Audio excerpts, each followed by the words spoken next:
Hi, I'm Andy Shalal. I'm the owner of Busboys and Poets. We are so happy to have Rock Newman and the Rock Newman Show join our tribe here. We are a tribe. This is a place where racial and cultural connections are consciously uplifted, a place where art, culture, and politics intentionally collide. This is a space to take a deliberate pause and feed your mind, body, and soul. We believe by creating such a space, we can actually change our community, change DC, and change the world for the better. And now, the Rock Newman Show. Good morning, folks, and welcome to the Rock Newman Show this morning. Today, Saturday, November the 23rd, 2013. Let me say before we get into the body of the show today that we have dedicated today's show. You'll see this just incredible face here on the screen. That is the face of Brandon Carrington Lee. Today is the 10th anniversary of Brandon's transition. He passed away from a very rare form of bone cancer, osteosarcoma. And his parents will be on the show later, Jeff Lee and Tina Lee, to talk about Brandon, to talk about the incredible kid that he was, sort of what his struggles were, his triumphs, and what they've done since that time to try to impact this rare form of bone cancer. I have lost a few people in my family to cystic fibrosis, and I know what it is to lose a vibrant teenager. So that beautiful, handsome, angelic face that you see there on the screen, we're dedicating the Rock Newman Show today to Brandon Carrington Lee. We have an outstanding show for you today. In the 9 o'clock hour, we have gentlemen that are representing the 100 black men of Washington, D.C. I would submit that in our culture, the most maligned, misunderstood, the most denigrated unfairly, people in our population of any demographic are black men. There is a crisis. And we have three gentlemen here today who are representing, again, the 100 black men of Washington, D.C. They are Prentice Parrish, James Proctor, and Kevin Walter Smith. Welcome to the Rock Newman Show. Thank you. All right. In the second hour, we're going to have Karamu Kush, a writer, director, actor. You gotta hear this guy. Actually, he's going to be in our third segment of the first hour at 9:40. Tell all your friends to tune in here. We've got a great show for you today. Sophia Stewart is going to join us at 10 o'clock. She is the person who has been referred to as the mother of the Matrix. Obviously, you know, it goes without saying what an incredible movie series The Matrix was, and later on, The Terminator. She's been in the news a lot lately about the battle that she has had with Hollywood, with those who have produced that movie. She maintains that it is a script that was done based off of her work, and we'll get to the bottom of what she thinks should be a fair and just position. As I said earlier, Jeff and Tina Lee will come in. They head up the Brandon Carrington Lee Foundation, and they're committed to fighting pediatric cancer through research and doing a great job with it. Then in the 11 o'clock hour, the owner of Busboys and Poets, for those of you who might not know, he has thrown his hat in the ring to become the next mayor of Washington, D.C. Andy Shalal will join us. And I am the chairperson, full disclosure here, quickly up front. I'm the chairperson of Andy's campaign. That will not stop me from talking to Andy and addressing some tough questions, checking out what his vision for the city is, how he thinks that he may go to the top of the heap from having perhaps less name recognition than anyone else in the race. He certainly is a gentleman, is a businessman, is an entrepreneur who has created a mini empire here with Busboys and Poets in Eatonville, throughout the city, having created a place where all feels welcome. It is his position that he wants to do the same thing for Washington, D.C., to make it a great city for everyone, not on just one side of the river, but everyone, every citizen of this city. He wants to make the city a better place for all. We'll talk to Andy Shalal in the third hour. But right now, let's come back to the 100 black men. Let me start out, and any one of you that want to jump in first. There would be some that says that if there was an organization called 100 White Men of Washington, D.C., somebody would have some racial, have some racial overtone. Why is it okay, and what does 100 Black Men of Washington, D.C. stand for, and what do they do?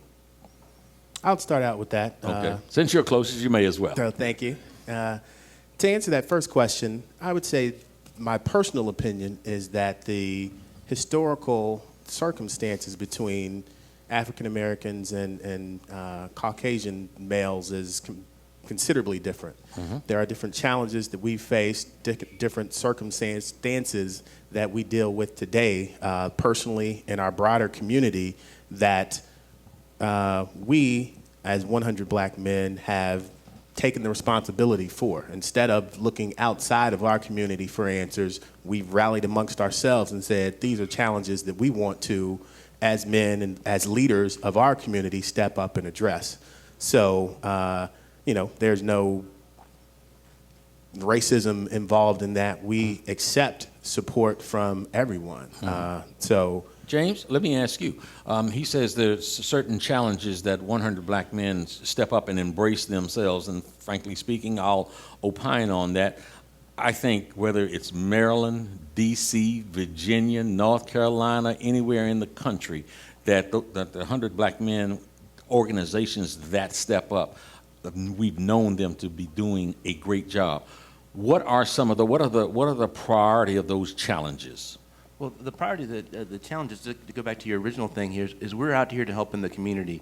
As the education chairman for almost the past decade, our tutoring programs have helped all. When you hear about Kevin's program a little bit later, you're going to see young ladies of all hues in our program. So the 100 Black Men are out here helping children every single day, and all children. I've had the mayor on, I've had Congresswoman Norton on, we've had several people on from city government, all of the most of the mayoral candidates I've had on. And I think pretty much across the board, when you look at what is the greatest need in Washington, D.C., we just confine it there for just a moment, it is to enhance education, to create opportunity.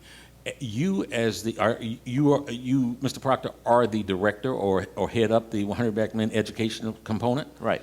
And what are your priorities in that capacity? Well, right now, my priority is facilitating the STEM program that Kevin is going to speak about right now.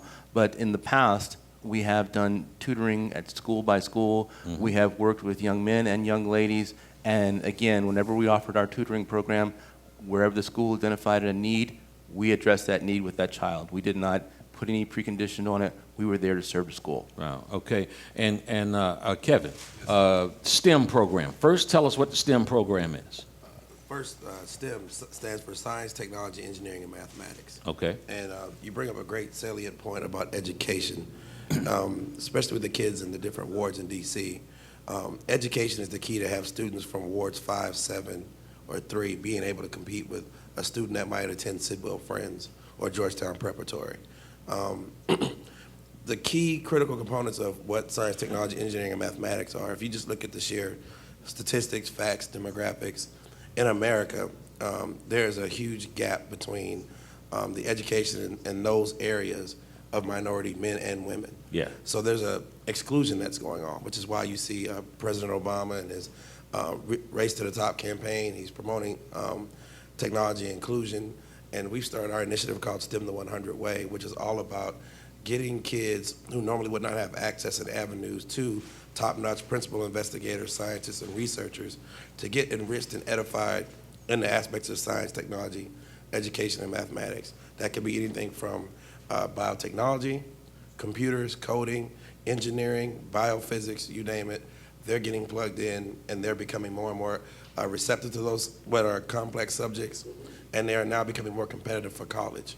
but it's a twofold dichotomy. It's not just Well, let me stop you for a second because I'm fascinated by the urban kid that is thought to have really fallen behind Right. in the educational arena. Right. How is it that you get them plugged in? What is that process? What do you do? I'd like for my listening audience to Right. understand this is a valuable service that you all provide. If you can kind of walk us through what the process is. All right, so we've partnered with the Army's Educational Outreach Program, and the way we came about that is one of the benefits of being a member of the 100 Black Men of Greater Washington, D.C. is that we're not just speakers, we're doers. Yeah. So I personally am a biomedical scientist by trade. So I've worked in the Washington, D.C. area, worked across the country, served with the Department of Defense. So I've known several researchers and scientists that I've known over time that have actually helped and gave back their time and mentored students and taught and did some apprenticeships. So I came across a common colleague in the DOD, and we had a sit-down meeting and a discussion. She showed me her program and how it's been running across the country. But even she, a woman, a Caucasian woman, said, "We are in critical need of young men and women of color in our programs. Yeah. There's no point in having these types of educational outreaches if we can't plug those kids in." So I simply asked her, if I could promise you 200 to 300 kids, could you put them in slots for the summer where they can get the hands-on training and learn the advanced modules? We made the deal. She said yes. I had over 500 kids apply within a month and a half. Wow. So, and we have another 1,500 more that are on a waiting list. So it's our goal now to augment that program, to have cells and modules, not just in D.C., but Prince George's County and Montgomery County as well, and even Loudoun County if we have to make sure that all the students in the greater Washington, D.C. area are getting shown the same modules that can teach them these concepts that make them competitive. Because the paradigm that these teachers have come up with show it doesn't matter if you're dealing with a C-level, D-level, or an A-level student.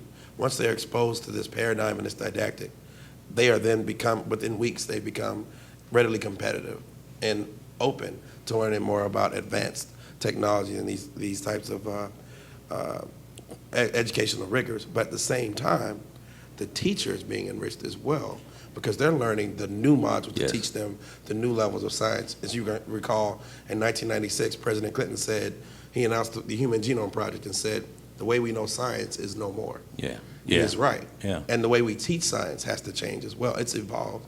And this paradigm is radical. It's revolutionary.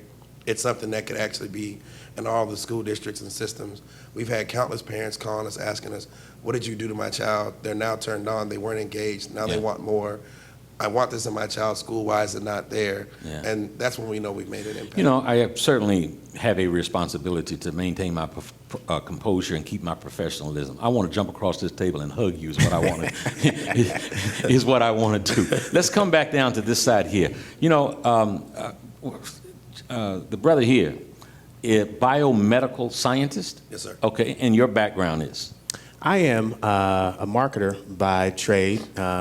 Got my undergraduate degree at Indiana University, my MBA at Purdue University. Have traveled all around the country working for consulting firm, for Verizon, for a telecom in Chicago, and now with SiriusXM satellite radio here in the district. And you guys, obviously, to accomplish what you accomplish, you dedicate a lot of time to this. Now, are these paid positions? Is this volunteer basis? It's a completely volunteer organization, and one of our mottos is real men giving real time. The dollars are good, and we love getting those, but one of the things that we recognized was the participation of black men with black children a lot of times was not present. So we aren't trying to step in and be anybody's father, but we want to provide a positive male role model that they can look up to, and we hold ourselves to the highest standard of conduct and professionalism. So we want to be good examples for the young men and young women that we work with.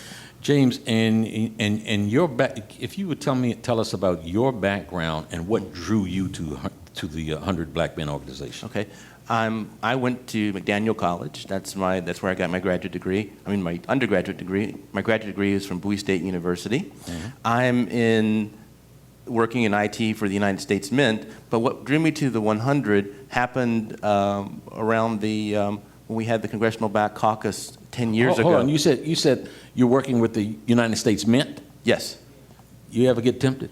Let me tell you this: when I was working for the Bureau of Engraving and Printing, when the $100 bill was on, if I was ever going to be tempted, it was there. But no, I'm never tempted. Okay. Yeah, so that's $32 billion in a day. Yeah. The bottom line is the 100 Black Men is, for me, I'm the person that's been the most here the longest, to really get down and see the people that are doing the work. And if we had an all-star team, this wouldn't even be half the all-star team. And that's what the thing here is. You're talking about our Tommy Smith program, what we put together, which works with the Olympian Tommy Smith. Yes. Unfortunately, we lost a member, Randall Evans, who did our economic empowerment program and had a nationally competitive economic team that he would do. I mean, it's just amazing to be able to work with. It's just such a privilege. You know, you bring up Tommy Smith, and I want to come back to why something was named after him. When you mention his name, it gives me chills. 1968, as the gold medalist and the bronze medalist, he and John Carlos, Tommy Smith and John Carlos, stood atop that podium in Mexico City and held up a gloved black fist as a sign of black power, as a sign of liberation, and it reverberated around the world. You guys have named a program after him, and I really want to get into that when we come back. We're going to take a break and jump right back into that. Thank you guys so much for being here. Thank you all for looking at the Rock Newman Show. Call and tell all your friends. We've got a great show today, rocknewmanshow.com. It's going to be rebroadcast tonight on 1480 AM in the D.C., Maryland, Virginia area from 6 to 9 p.m. Be back in a few moments just after these messages.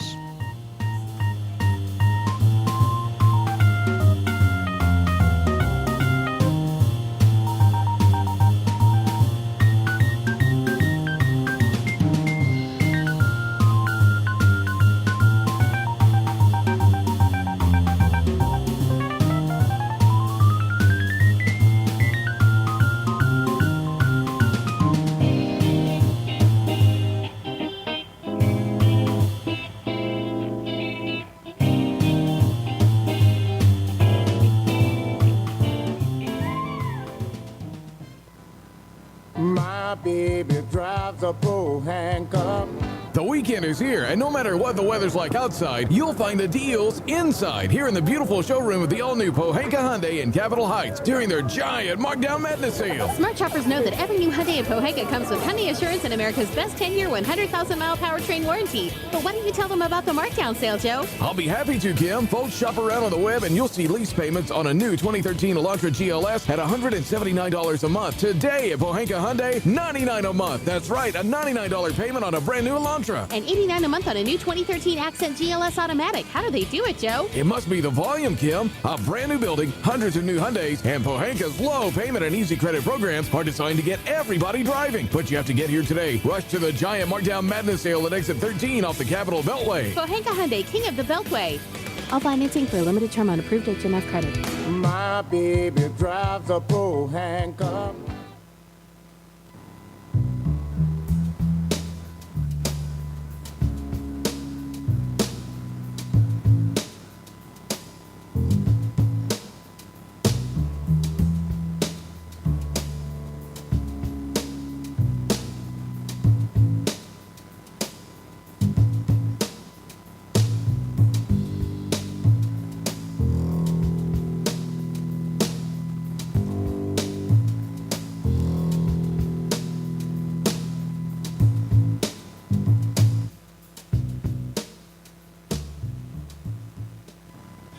Hello to all my friends in the DMV. I am Rock Newman from the Rock Newman Show. I want to tell you about the MGM Grand National Harbor, the most exciting project to come to the District, Maryland, or Virginia in quite some time. You're going to have great fun. Come on down, support this project with all you have. It is going to be wonderful for the area. We're going to increase our tax base. We're going to get funding for the police department, for ambulance, for fire, for education. It is really a project that is going to benefit our area. Folks, we want to support in a very strong DMV kind of way this great project from the MGM Grand National Harbor.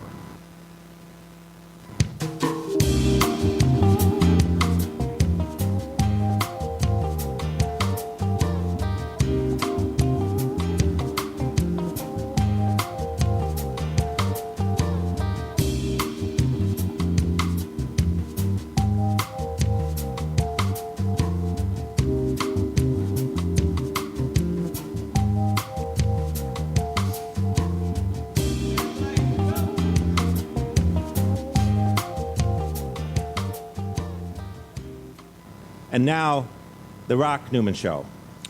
Welcome back, folks. Today, again, Saturday, November the 23rd, 2013. I've got three gentlemen representing the 100 Black Men of Washington, D.C. with us this hour. Karamu Kush is coming up also. In the 10 o'clock hour, we have Sophia Stewart, who has been referred to as the mother of the Matrix. She's been in the news an awful lot lately about a lawsuit that she has with Warner Brothers in Hollywood and whether or not they lifted stuff from her manuscript to make that movie, what has gone on with the legal case. A lot of that's been in the news. We want to uncover all of it from her perspective.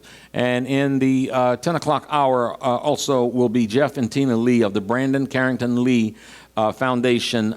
They are the parents of Brandon Carrington Lee, who met an untimely death at the age of 14 years ago, 10 years ago today. So today is the 10th anniversary of his transition, and they will be talking about his time, his life, his struggles, his triumphs, and what they've done to fight that dreaded bone disease which took his life. And then in the 11 o'clock hour, Andy Shalal, who's thrown his hat in the ring to become the next mayor of Washington, D.C., is the current owner of Busboys and Poets. So tell all your friends to tune us in. And we have some great conversation. You have time to come down to Busboys and Poets at 14th and V Street for great conversation and some great food. But right now, let's get back to the 100 Black Men of Washington, D.C. Before we went to break, we mentioned about Tommy Smith. Again, one of my favorite athletes. So not only was he a world-class Olympic gold champion athlete, more importantly, he took a stand as a man. What's his involvement with 100 Black Men? His program, this is going to be our 6th year of it. He actually is here as one of the officials of the program. And just a little side note to the actual Olympic itself, the competitors worked within the Olympic spirit to make their point, but it was all in that spirit. And subsequent to that, he's now Dr. Tommy Smith. Yeah. So these are very learned men. So we don't hear what they contributed after that point. So It didn't stop there. Sure, absolutely. I mean, there was an annihilation. An attempt at annihilating both he and John Carlos. I'll tell you something. I got to know personally through the years, I got to know him fairly well, Brent Musburger. And Brent Musburger was one of his greatest critics. And Brent has never apologized for that. And here on the Rock Newman Show today, Brent, you need to apologize. You were on the wrong side of history on that one, bro. You need to apologize. So what is the involvement? What does he do, and what does his program consist of? Well, again, one of our core emphasis is health and wellness, and we're teaching nutrition, plyometrics year-round. That's one of the all-stars. Jesse Parker, like I said, is one of the, I can't say enough good things about him and what he does for the 100 in terms of health and wellness throughout the whole age range. So we'll have 1,500 athletes at this track meet. Tommy Smith hands out the medals to the children. What greater honor can that be than to get a medal from Tommy Smith? A gold medalist, 1968. Yes. Yeah. And just off camera, you were sharing with me some staggering statistics involving education. First of all, I don't think we could ever talk too much about the educational needs of our kids in our local communities here and really communities throughout the country. Would you share a little bit of that information with us, please? I will indeed, and I'll preface that by saying that the 100 Black Men organization has 4 primary components that we focus on. We call it 4 for the future. Those are mentoring, education, health and wellness, and economic empowerment. What I'm about to talk about next is from a the Schott Foundation report called The Urgency of Now, and it provides a 2012 perspective of graduation rates for a lot of different demographic groups. So first of all, the 4-year high school graduation rate for males nationally, for white males is 78%, for Latino males is 58%, for black males is 52%. So just over nationally, 52% of black males graduate from high school. And you know what? To perhaps make that statistic more sobering, nearly half of black kids, males, do not graduate from high school across the country. Well, let me tell you this. Here in the district, the graduation rate for black males is 38%. So we're facing a huge issue there. And another sobering fact. That is highly depressing. Okay. States where less than 10% of black males are proficient in reading at the 8th grade level, when they're in 8th grade, the statistic, there's 15 where it's below 10% for black males, and here in the district, it's 8%. So we are setting our children up, our black males, for failure. If we can't support them in getting the basic fundamental educational requirement, a high school degree, what are their prospects for the future? So that is why some of the things that Kevin was talking about is so important to us. We have to step up, and we've got to change these. Yeah. Our future is very bleak if this continues to go on as it has. Folks, let me just opine here that, those of you that are watching, the Rock Newman Show is absolutely committed to bringing you this kind of information to highlight the good about our community, but also to highlight the serious needs in the community. And when you listen to these brothers here articulate the plight, they're dealing with reality. No one is here to sensationalize anything. But 38% of black males in the Washington, D.C. right now, only 38 are graduating. That's an overwhelming majority that are not graduating, an overwhelming majority that one can predict are doomed for failure.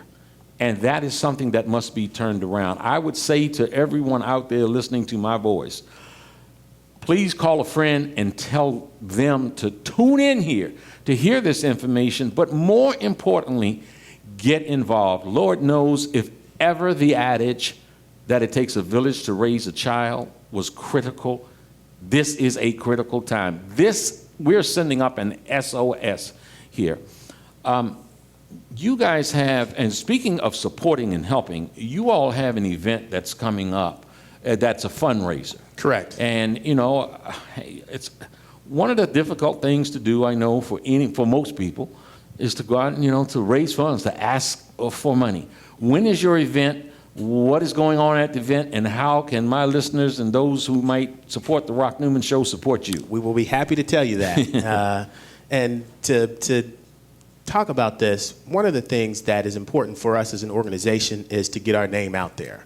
We do a lot of good work with the kids, but if nobody knows about those things, they aren't going to be willing to support us. So outreach, community outreach is important to us. So on December 4th, Wednesday, December 4th, we've got a holiday party. This is our second annual holiday party that we're doing at the park at 14th, downtown Northwest Washington, D.C. Last year we had, I think it was around 1,600 people attend. It is free admission all night, complimentary hors d'oeuvres and cocktails from 6 to 8. This year we added incredible addition, a exclusive performance by DC's own Raheem Devon. And all of this is free. So you can go to... we need to take our hat... If it's all free, we need to take our hats off to Mark Barnes, who's the proprietor down there. Yeah, we definitely appreciate it. Big props, Mark.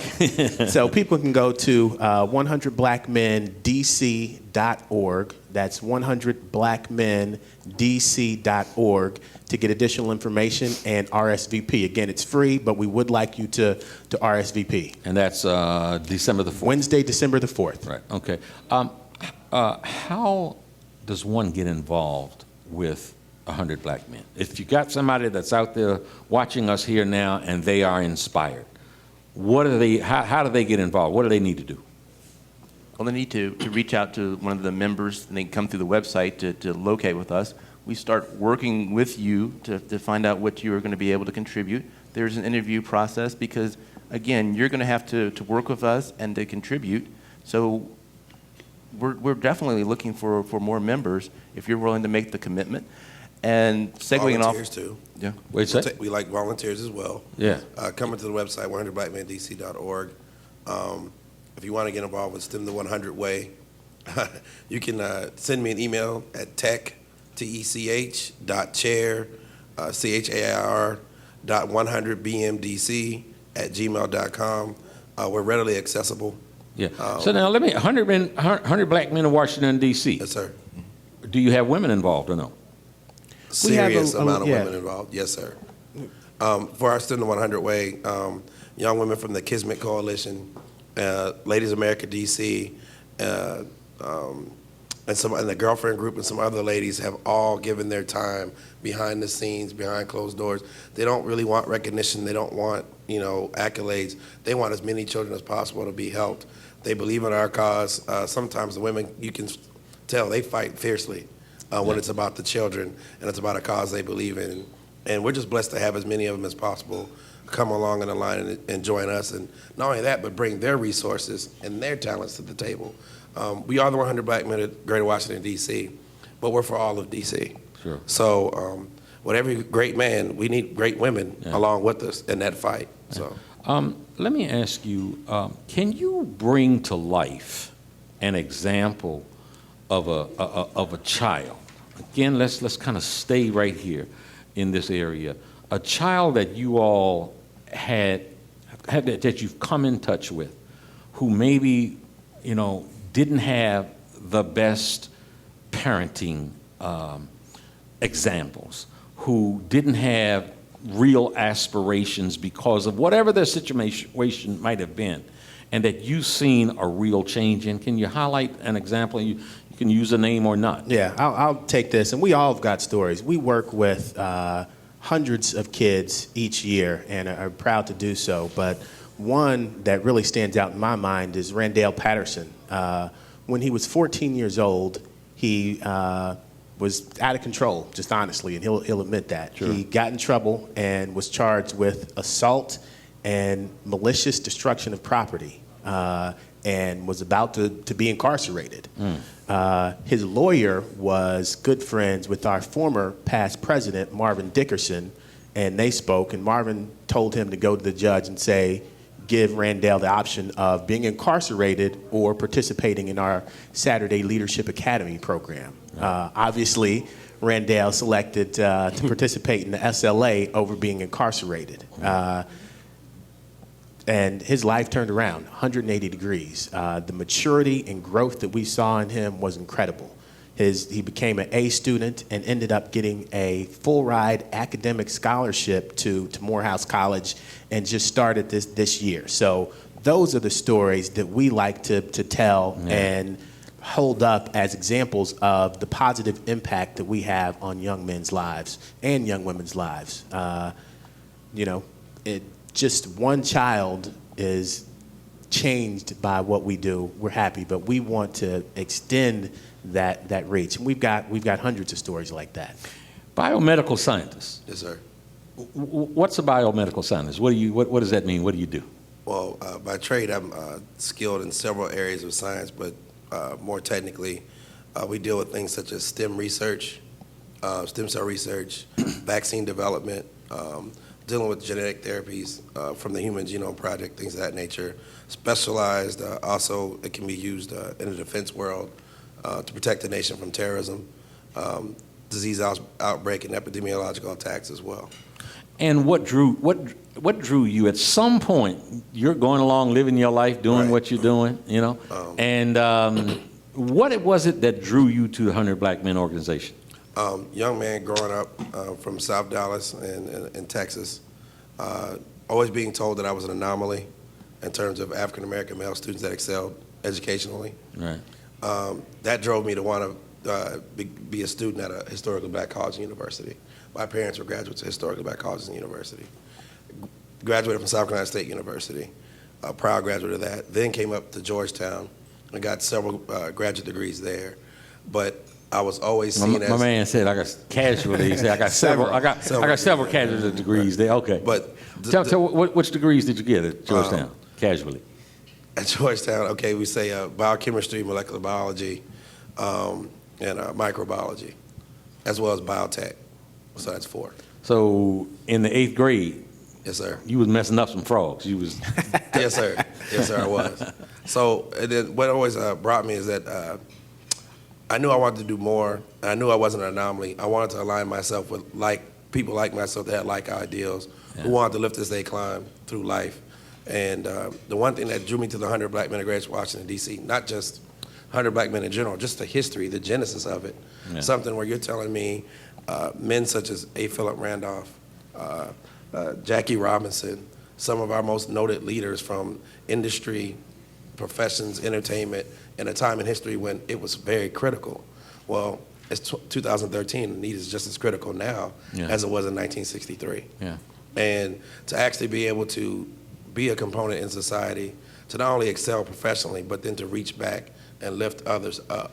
That's what drew me. Lift back and reaching others up, that's part of what we hope we can do here at the Rock Newman Show. 100 Black men, each of the 3 of you deserve a standing ovation. Thank you very much for joining us here today. One thing, quickly. 18149, that's our CFC number for those of you who are giving charitable giving for DC federal government. 18149, CFC number. Okay, you heard it. Coming up next, we have Karamu Kush, filmmaker, writer, director extraordinaire. Thank you so much, guys, for being here on the Rock Newman Show. We'll be back after these brief messages.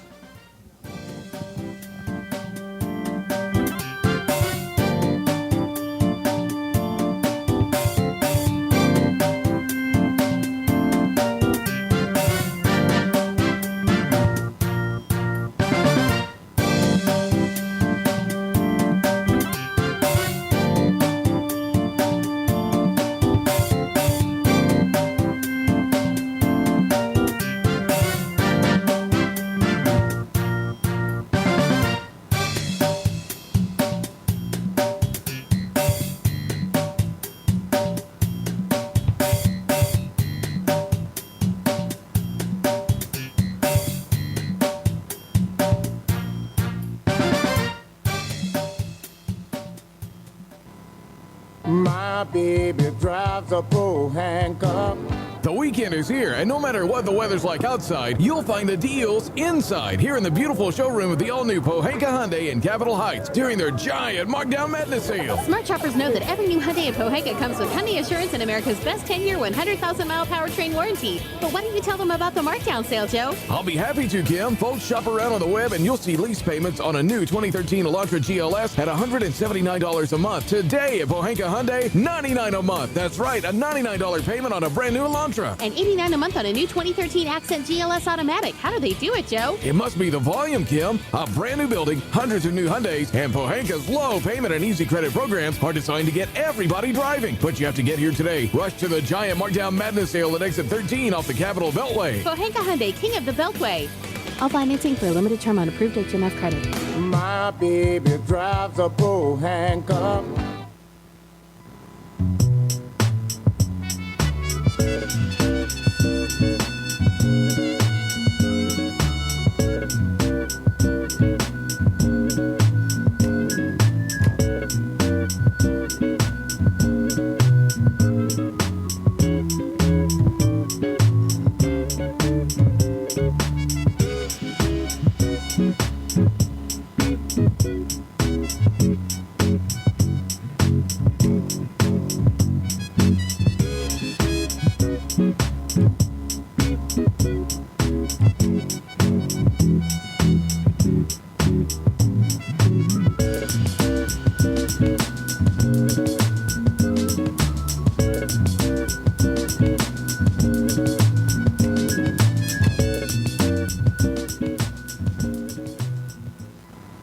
This is Leprechaun Tim Pohanka from Pohanka Nissan and Pohanka Hyundai. It's hard to be down on your luck when you're Virginia's first choice for new Nissan and Hyundais, but I need to sell 60 cars this week. Right now, I'll pay you big bucks for your good luck. Bring down any good luck charm you've got, and based on the sale price of the car you choose, I'll give you up to $4,777 off any nicer, newer car this week. Today, your lucky penny is worth plenty, up to $4,777 off any nicer, newer car you want. Stop moping and hoping you'll get approved. With my For the People credit approval process, the banks are looking to get lucky and lend to you, even if you've been turned down before. Bring me any good luck charm and I'll give you up to $4,777 off any nicer, newer car today. Hurry, once I get rid of 60 cars, the luck runs out. All offers require bank approval, so call us at 1-800-POHANKA, visit Pohanka Nissan and Pohanka Hyundai on Route 1 in Fredericksburg, or better yet, log on to timpohankaforthepeople.com. And when we make a deal, I promise it'll be your lucky day. I'm Tim Pohanka, and I'm a leprechaun for the people.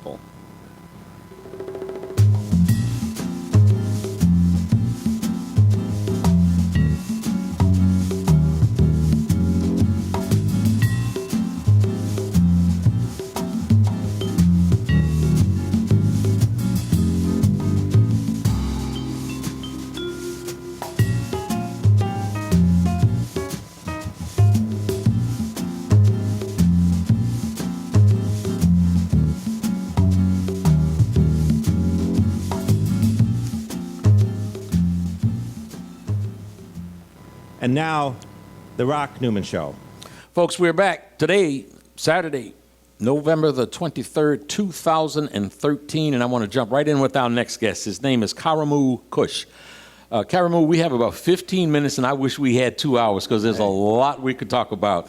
You are a writer, a director, yes, sir. An actor. You come back to Howard University. Now, when you come back to Howard University, do you come and you teach some courses there? I'm a professor at Howard. You're University. actually you're actually a professor at Howard University. In what department? I'm in the theater arts department. And what do you teach? I teach acting for TV and film. Howard has a great history. Yeah. You went to Howard, right? Absolutely. See? Absolutely. I love Howard University. Debbie Allen. Yeah, Felicia Rashad. Roberta Flack. Yeah. Donnie Hathaway. Right. Ossie Davis. Ossie Davis, the Blackbird, Donald Byrd, and Donald Byrd and the Blackbird. Great history. And look, recently, now let me draw a blank here now. But the sister who was in Hustle and Flow. Well, first of all, Taraji Henson, Paula Parker, right? Anthony Anderson, Wayans, the Wayans brothers, the brother who played Jackie Robinson, Isaiah Washington. Now, how long have you been teaching? Did you teach any of them? No. I'm younger than all of them. Okay, all right, okay. Yeah, this is my second year teaching. I actually filled in the position that was formerly by Al Freeman Jr. Yeah. Yeah, the late Al Freeman. The late great Al Freeman. Absolutely. Yeah. His role in Malcolm X, playing Elijah Muhammad. Yes. I really believe that the majority of people in the world who might not have been familiar with Elijah Muhammad, when they think of Elijah Muhammad, now they think of Al Freeman. Well, it was overlooked, I think, in terms of an Academy Award because people didn't really know, or they don't really know who Elijah was or how he was. Yeah. And to see Al Freeman transform the way he did was bananas, But, that's just a classic case of cultural ignorance, I guess, just not knowing about that man and all his wonderful achievement. Out there are parents who have children that say, look at kids on television saying, that's what I want to do. When a kid says that to a parent, your advice to that parent is what? Create as many opportunities as possible to put that kid in that environment, be it local community theater or be it school theater, really just feed that desire. I think that's one of the greatest things that a parent can do is afford a child's dreams, so. Yeah. You have a couple of movies that you've done. You've done several things. Yeah. And then... Yeah, it's an interesting one. There's a little something called And Then. Yeah. Folks, if you have not heard of it, Google it. Google this man here, Karamu Kush. Karamu Kush. Yeah. And Google and then. Tell us what inspired you to do that and what that experience was like getting that done. Well, in short, it's a piece that was co-written by Aisha Hines, a well-known actress, and myself, and it won a screenwriting award for Shadow and Act. It's online. It's like the preeminent independent black film blog, and it's on the IndieWire network.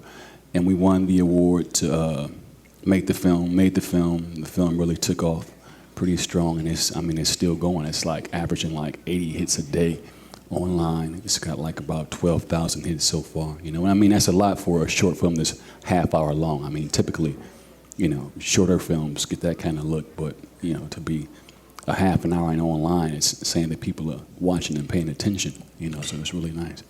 Where did you grow up? Detroit, Michigan. What drew you to this field?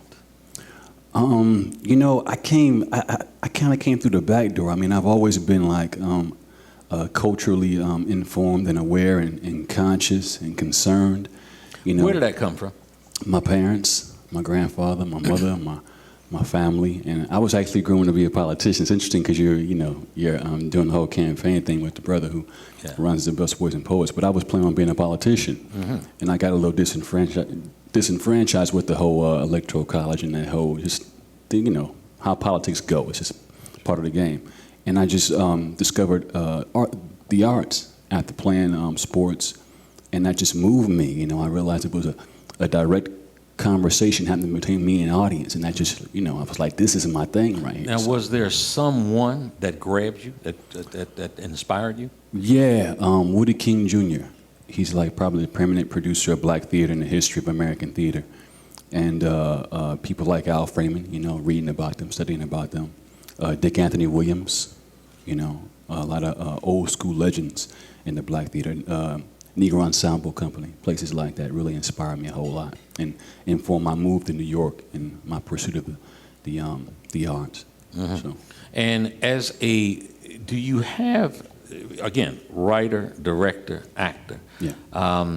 Is one your greatest calling, or is it all a part of who you are? It's all a part. I mean, I think it's really incumbent upon us as arts creators to really be more than just actors. I don't think we have the luxury to just be actors. At least personally, I don't believe I have just the luxury to just be an actor. I think it's really important to create stories and embed those stories with our concerns with culture. So yeah, it's kind of like children. You can't just choose one over the other. It's like they all kind of have a special place in your heart, and they tell you what they need, and you just respond. So yeah. I've had some times in my life where I spent a lot of time up at 42nd Street and 6th Avenue in the offices of HBO. Okay. Pretty powerful organization, yes, Time Warner there. Yeah. You have something called Salvation Road. Yeah. And there's an association with HBO. Tell us about that. Yeah, that's my AFI thesis film. I went to AFI for film school, grad film school. And upon coming out, I did a thesis film called Salvation Road. It actually features Russell Hornsby, who's on this TV show Grimm on NBC right now, and also the great Roger Guinevere Smith, who was in a gang of Spike Lee's projects. He's like part of that whole Spike ensemble. And then it's a wonderful actor named Michael J. Harney. He's actually on a not TV show, but it's the Netflix series now called Orange is the New Black.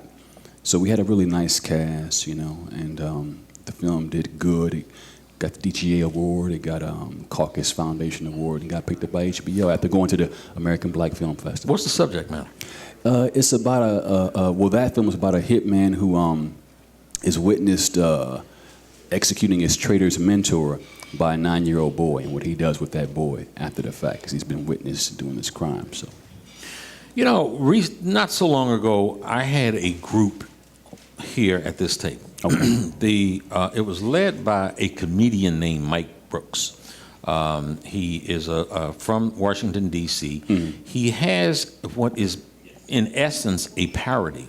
It's called The Housewives of Benning Road. Mm-hmm. Now, Benning Road is in the hood here in D.C., and he really creates a caricature of much of the life in the hood. Okay. And to put it mildly, it's been extremely popular. I mean, he's now surpassed, he probably now has a couple of million views of his various series. Yeah. At the same time, he's come under tremendous criticism for the characterization of black men and women and you know, the buffoonery of creating the caricature. Right. His position is, this is satire. I'm a comedian and I've got a right to do this. I'm not trying to denigrate the community. What's your feelings about something like that? Well, you know, when people respond like that to material, it's because of a lack of options. You know, I mean, we're certainly not. We got more than enough comedy, you know, and I mean you could say that's probably the easy sell oftentimes. And I mean, folks who are responding to it, they're upset because they're not seeing the balance. They're not seeing, you know, the dramas. They're not seeing the historical pieces that really speak to us in our totality. You know, so I mean, like even the work I do. I mean, I tend to focus on women's stories and relationships with black folk. You know, so I mean, and it's not as easy to get those kind of things done as it is to get some pieces done where you just want folks to laugh and have a good time, you know. But I think he has a right to do it just like anybody else does. He's a local guy that's trying to, you know, cross over and become a big guy. Yeah. Tyler Perry. Yeah, I was about to say Tyler Perry. Tyler Perry has blown up. Yeah. Just absolutely blown up, making a whole bunch of money. So in part controlling his own destiny, which is the dream of many in the community that hadn't had the kind of opportunities to be able to control your own destiny. That's Tyler Perry.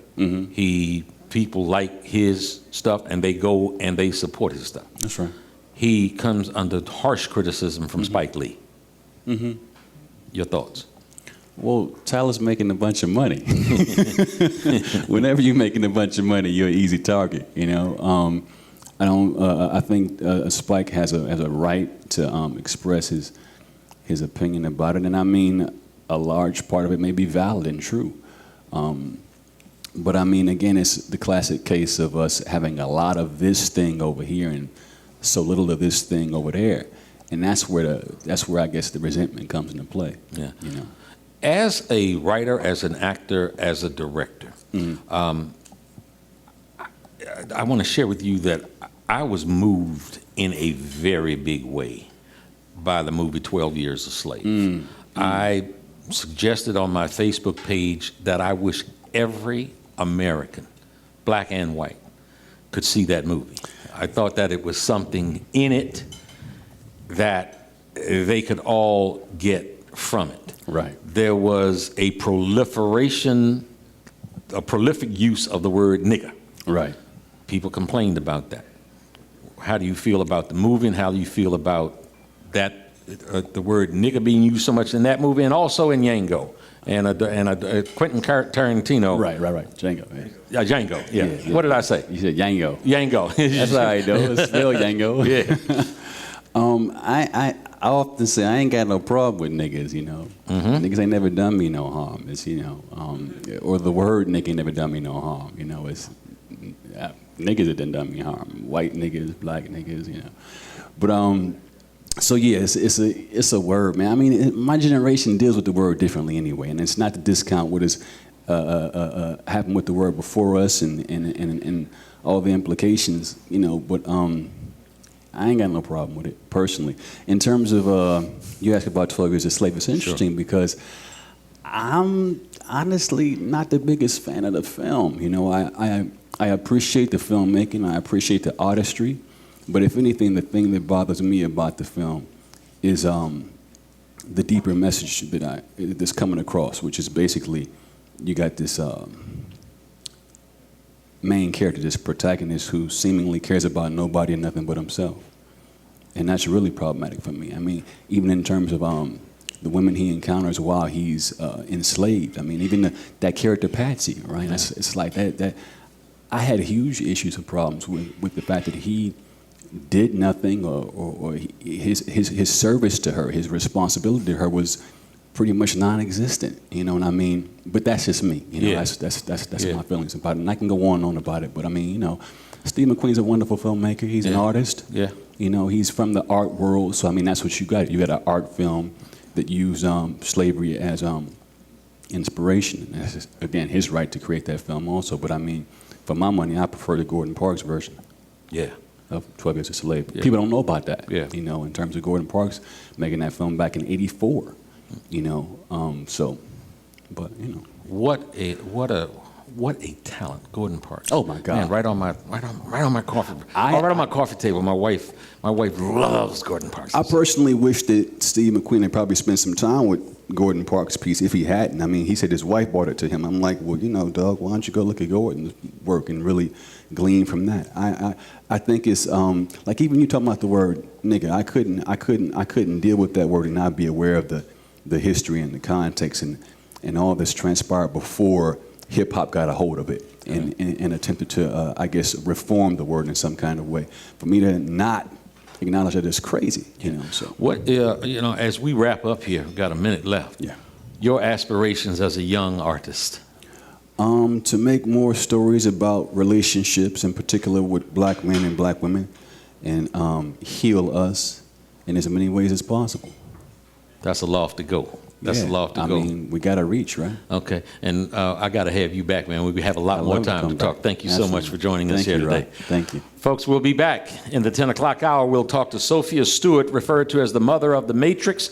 Talk to her about her case against Hollywood, Warner Brothers, her claim that the story was lifted, of Matrix was lifted from her manuscript. See what's happening in that lawsuit that's been talked about so much lately. And later we will have Jeff and Tina Lee, as we said to you earlier, and you saw that beautiful angelic face up on the screen. We're dedicating today's Rock Newman show to Brandon Carrington Lee and his foundation. His mom and dad, Jeff and Tina, will talk about Brandon, his trials, his triumphs, his victory, and the great work that they've been inspired to do in his memory. When we return to the Rock Newman show after these messages. Thank you.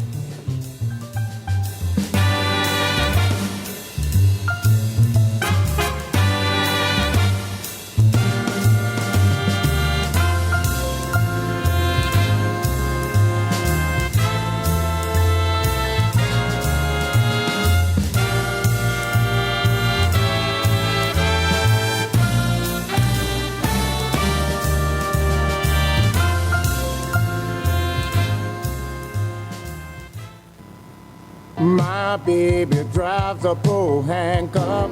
The weekend is here, and no matter what the weather's like outside, you'll find the deals inside here in the beautiful showroom of the all-new Pohanka Hyundai in Capitol Heights during their giant Markdown Madness sale. Smart shoppers know that every new Hyundai in Pohanka comes with Hyundai Assurance and America's best 10-year, 100,000-mile powertrain warranty. But why don't you tell them about the Markdown sale, Joe? I'll be happy to, Kim. Folks, shop around on the web, and you'll see lease payments on a new 2013 Elantra GLS at $179 a month. Today at Pohanka Hyundai, $99 a month. That's right, a $99 payment on a brand new Elantra. And $89 a month on a new 2013 Accent GLS Automatic. How do they do it, Joe? It must be the volume, Kim. A brand new building, hundreds of new Hyundais, and Pohanka's low payment and easy credit programs are designed to get everybody driving. But you have to get here today. Rush to the giant Markdown Madness sale at exit 13 off the Capitol Beltway. Pohanka Hyundai, king of the Beltway. All financing for a limited term on approved HMF credit. My baby drives a bull handcuff.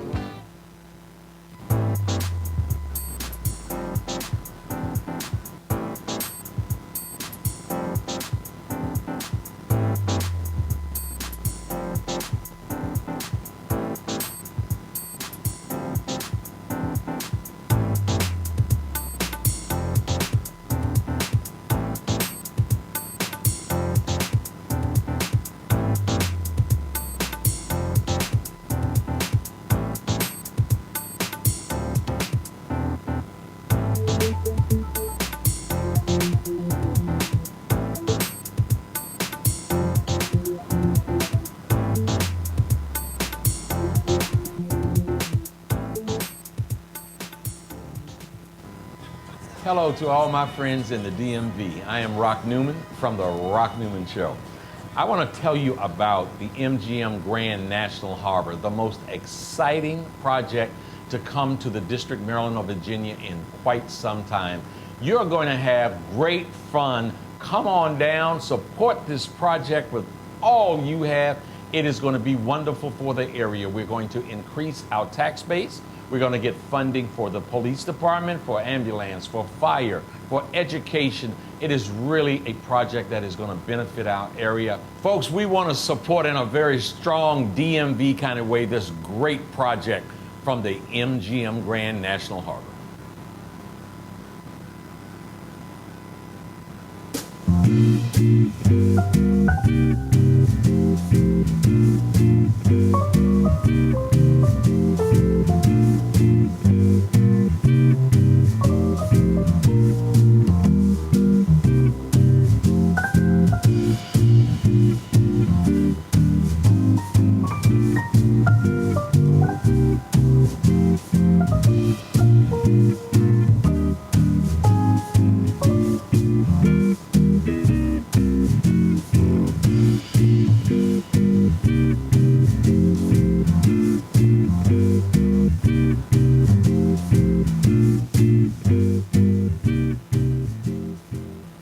And now, The Rock Newman Show. Folks, welcome back to the Rock Newman Show today, November the 23rd, Saturday, 2013. In this hour, we're going to be speaking from New York City with Sophia Stewart. She's been referred to as the mother of the Matrix, and we want to try to clear up what has been an internet controversy. Sophia Stewart filed a claim against the producers and the directors and the makers of the Matrix film back in 1999, saying that the film was based on a manuscript that she had submitted sometimes earlier.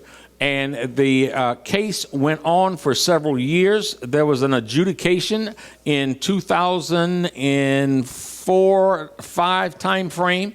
And we want to get to the bottom of what that was. Let's make sure that we have her on the line. Sophia Stewart, welcome to the Rock Newman Show. Yes, hi. How you doing? Glad to be here. Thank you. Okay. Thank you again for joining us. There has been. Let's start here. You saw the movie in somewhere 1999.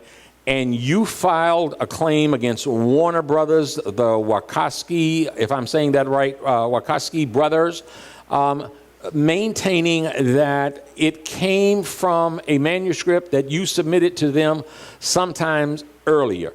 When you saw the movie, what was it that made you, in your own mind, know that that was your story? Well, I'd like to clear up some facts first, because there was no case in 1999. The case was actually filed in 2003. And in 1999, March the 31st, when I saw the movie, and I called them, they offered me $5 to $7 million. So there was no dispute who wrote The Matrix and Terminator. They both, all of them, 8 of the defendants, knew that I wrote The Matrix and Terminator because I didn't take the money. How much settlement and went to the FBI for some of them to be prosecuted. And the FBI conducted an investigation June the 10th, 1999. And so when I went to court in 2003, it was not to see who wrote The Matrix and Terminator.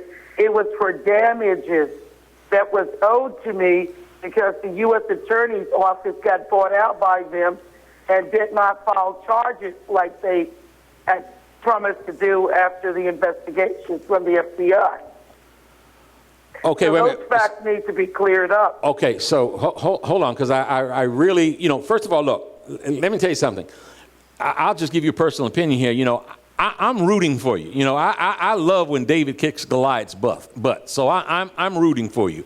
So the first thing, but I want to clear up something. You said they offered you a sum of money. I did not hear what that sum was. What was it? It was $5 to $7 million.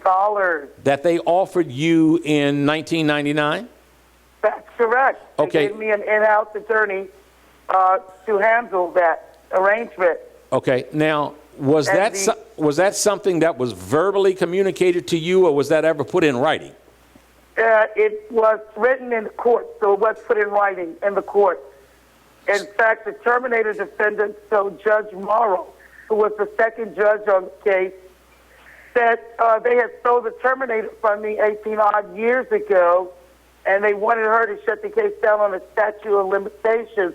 And they used the James Bond case because they had taken the original writer of the Bond series because he had sat on his rights through the statute of limitations. And the judge told them to admit to a federal judge that you stole something with willful intent because the clock starts ticking for the statutes the moment the victim discovers the theft, not when you commit the act. Okay, then the Warner Brothers defendant told the judge that they had already paid me in the settlement, and I have this transcript to prove it. Okay. And they wanted her to gag me, and she said the settlement had got aborted, and so therefore she couldn't gag me.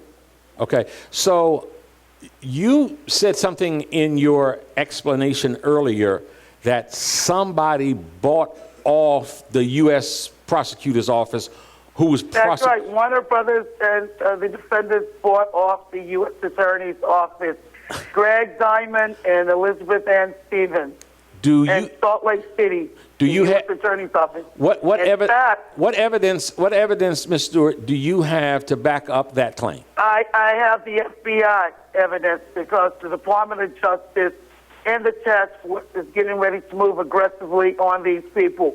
I've gotten letters and documentation, and there are documentations in the book, The Third Eye, from the FBI, validating it was a theft case. Everybody is reading the book. Read these documents, all the fans Okay. from around the world, globally. Okay, so just to be clear, you're saying that you have been presented with evidence from the FBI that Warner Brothers or people associated with Warner Brothers paid off a justice official of the United States? It wasn't a justice official, it was a judicial official. The U.S. Attorney's Office, yes. Yes, I do. The FBI has been involved in this case and the Department of Justice since, like I said, June the 10th, 1999. Okay, Ms. Stewart, I want to tell you something. I would like to offer you the opportunity to come to Washington, D.C., and share some of that information, to sit with us and share some of that information. Those are explosive allegations. And if they... Well, I can back them up, sweetie. Okay. How's that for you? Well, I'm just saying. How's that for you? Look, that makes for great radio, great live streaming, and great television. If you can bring information here that'll back up those claims, I'm telling you that I will give you the platform to speak to the world. Our show is seen literally around the world. Anybody that has an internet, that has a computer or a cell phone, can see our show. So that you claim has happened, which is that as a result of, and I think this is one of your assertions, that Warner Brothers and Time Warner are so powerful of a media conglomerate that your story and the real facts have been hidden from the masses of the people. Lots of people know that they own blocks and blocks of media. So do you. They might even own what you're on right now. I can tell you what they don't. I can it. tell you what I can tell you they don't. But let's move on. Well, I'm not saying that they do. I said they maybe. I didn't say might. I didn't say that they actually did. We don't even know. I mean, I just said they may. Yeah. Okay. Because the FCC were in violations of giving the studios too much power with the media. We haven't had free press since Benjamin Franklin. I know you know that. Okay. The media shapes the people's minds, their thoughts, what they buy, and so forth. I'll tell you, I, along with a lot of people, are fascinated by your case. Now, I read something last night that I think I have my time frame here. I think it was 2004, there was a case where you were not granted what you were asking for, and the defendants were given their court cost, which would have, I guess, come from you or your attorneys. Can you explain that? Yes, I will explain it to people. For one thing, the media has never covered either one of my court cases, and I have two of them. And for one thing, Warner Brothers and the Wachowskis lost the case in 2004. And I have proof of that, too. Wait a minute. They never answered the amended complaint. And the damages for the court case, that court case was shut down to keep them from going to jail. I had filed a RICO case on them, and it was court ordered served on them by the first judge, Terry Hatter Jr., who they did judge tampering and they got him removed. How did they get him removed? They went out and hired his son and didn't even use the son on the case. They hired him so the judge had to step down. And I have documentations to prove that. Everything that I'm saying, I have documentations to prove it. Okay. And that $300,000, the judge shut the case down on summary judgment. I have the transcript where the second judge is fixing the case with Bruce Isaac. Bruce Isaac is the lawyer of the defendants. The judge told him that he could shut the case down on a summary judgment if my attorneys did not enter any evidence in, or if I didn't get to do a deposition. Okay. And she told him in front of my two attorneys, Dean Webb and Gary Brown, but she told him he couldn't come to today or tomorrow, that he had to make it look good and wait a few weeks. And if my lawyers didn't put in discovery, which is the evidence, she could shut the case down. But if they put in the movies, then she would have to give the case to me. Okay. And I have the transcript to prove that, too. Okay. And, yes, you can see that also. Okay. How about that? I and love you can see the fact that the Wachowskis and Warner Brothers lost. You can see that also. Okay. That my attorneys never put in the judicial notice for the default certificate. You got 30 days to answer a complaint. If you do not answer in 30 days, you lose by default. That means you didn't show up. They are the ones who didn't show up. Okay. Now, when you say Warner Brothers and the Wachowskis lost the case.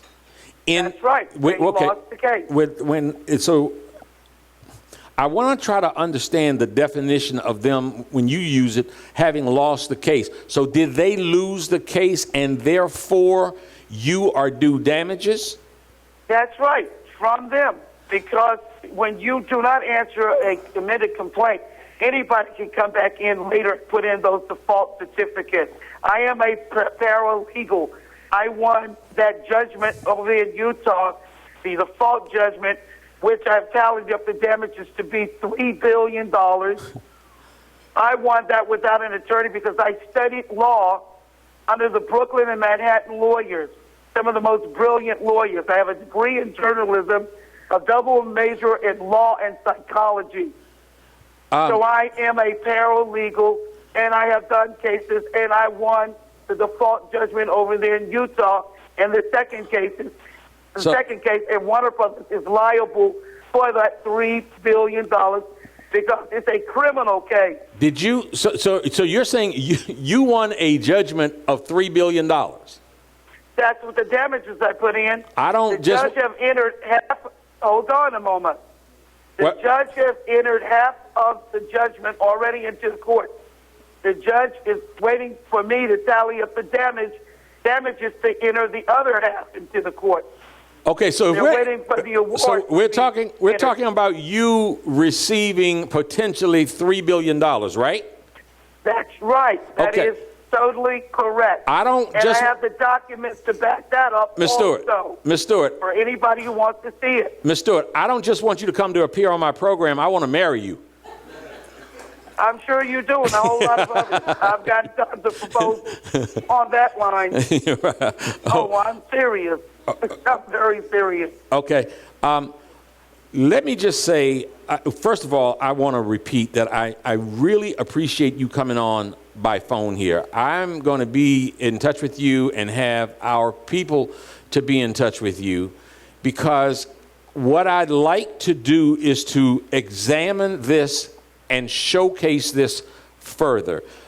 With your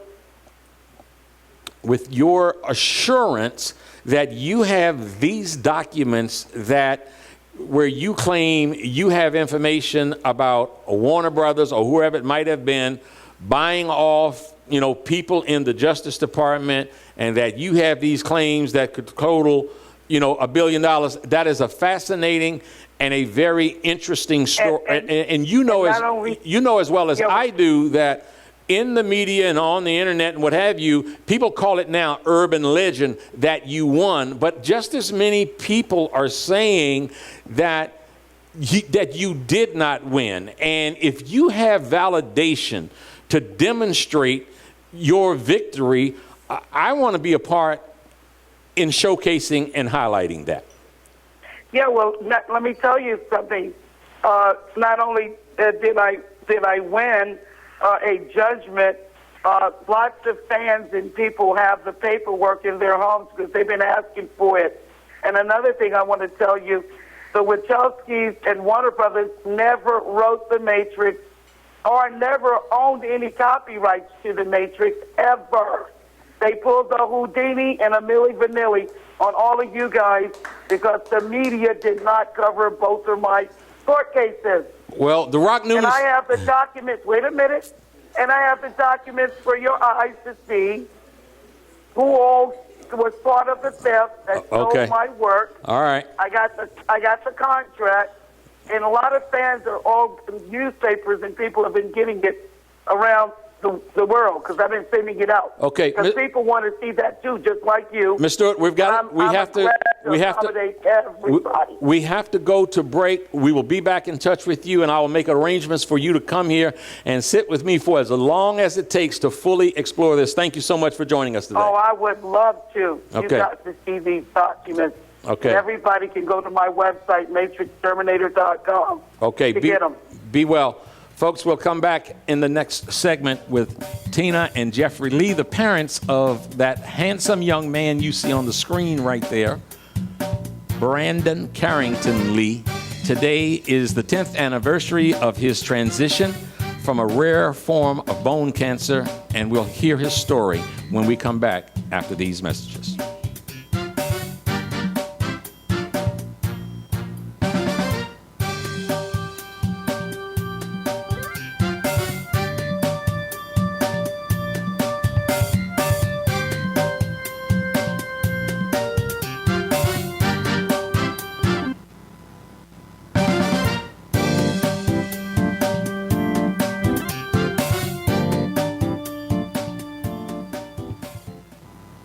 My baby drives a bull handcuff.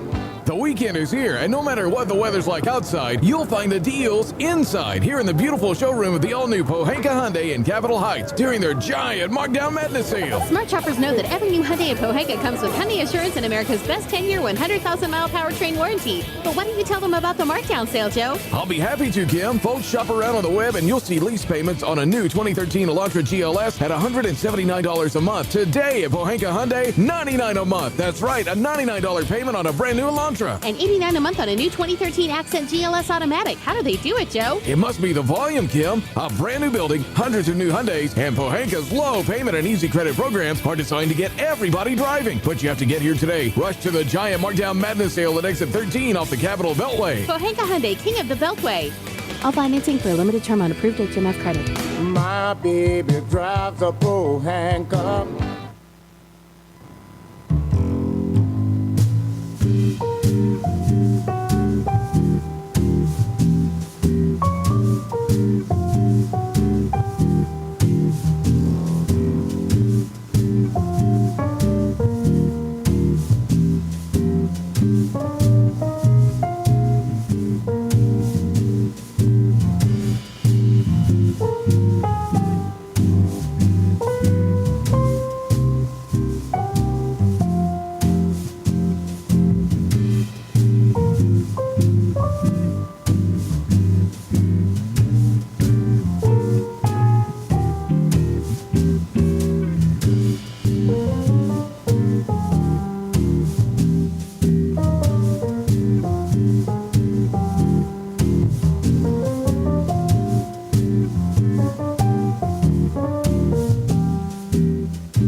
Hello to all my friends in the DMV. I am Rock Newman from the Rock Newman Show. I want to tell you about the MGM Grand National Harbor, the most exciting project to come to the District, Maryland, or Virginia in quite some time. You're going to have great fun. Come on down, support this project with all you have. It is going to be wonderful for the area. We're going to increase our tax base. We're going to get funding for the police department, for ambulance, for fire, for education. It is really a project that is going to benefit our area. Folks, we want to support in a very strong DMV kind of way this great project from the MGM Grand National Harbor.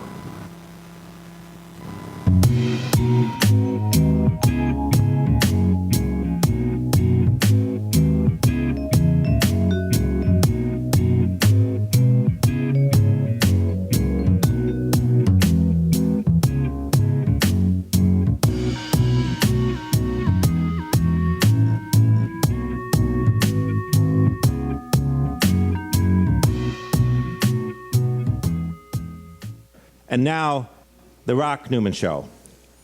Folks, welcome back to the Rock Newman Show today, Saturday, November the 23rd, 2013. Don't forget, coming up in our next hour, a gentleman who aspires to be the next mayor of Washington, D.C., the owner of Busboys and Poets, Andy Shalal. That will be in a very interesting hour. As we wrap up this particular segment of the 10 o'clock hour, joining me now are Jeffrey Lee and Tina Lee. You see the beautiful photo on the screen of Brandon Carrington Lee. Today is the 10th anniversary of Brandon Carrington Lee's transition. Brandon left this world, he left this sphere 10 years ago today, a victim, if that's the right word. I understand he was such an ebullient spirit of a rare form of bone cancer, osteosarcoma. And I must tell you that until I became aware of Brandon's plight and the great work that you guys are doing with his foundation, I had never heard of that term.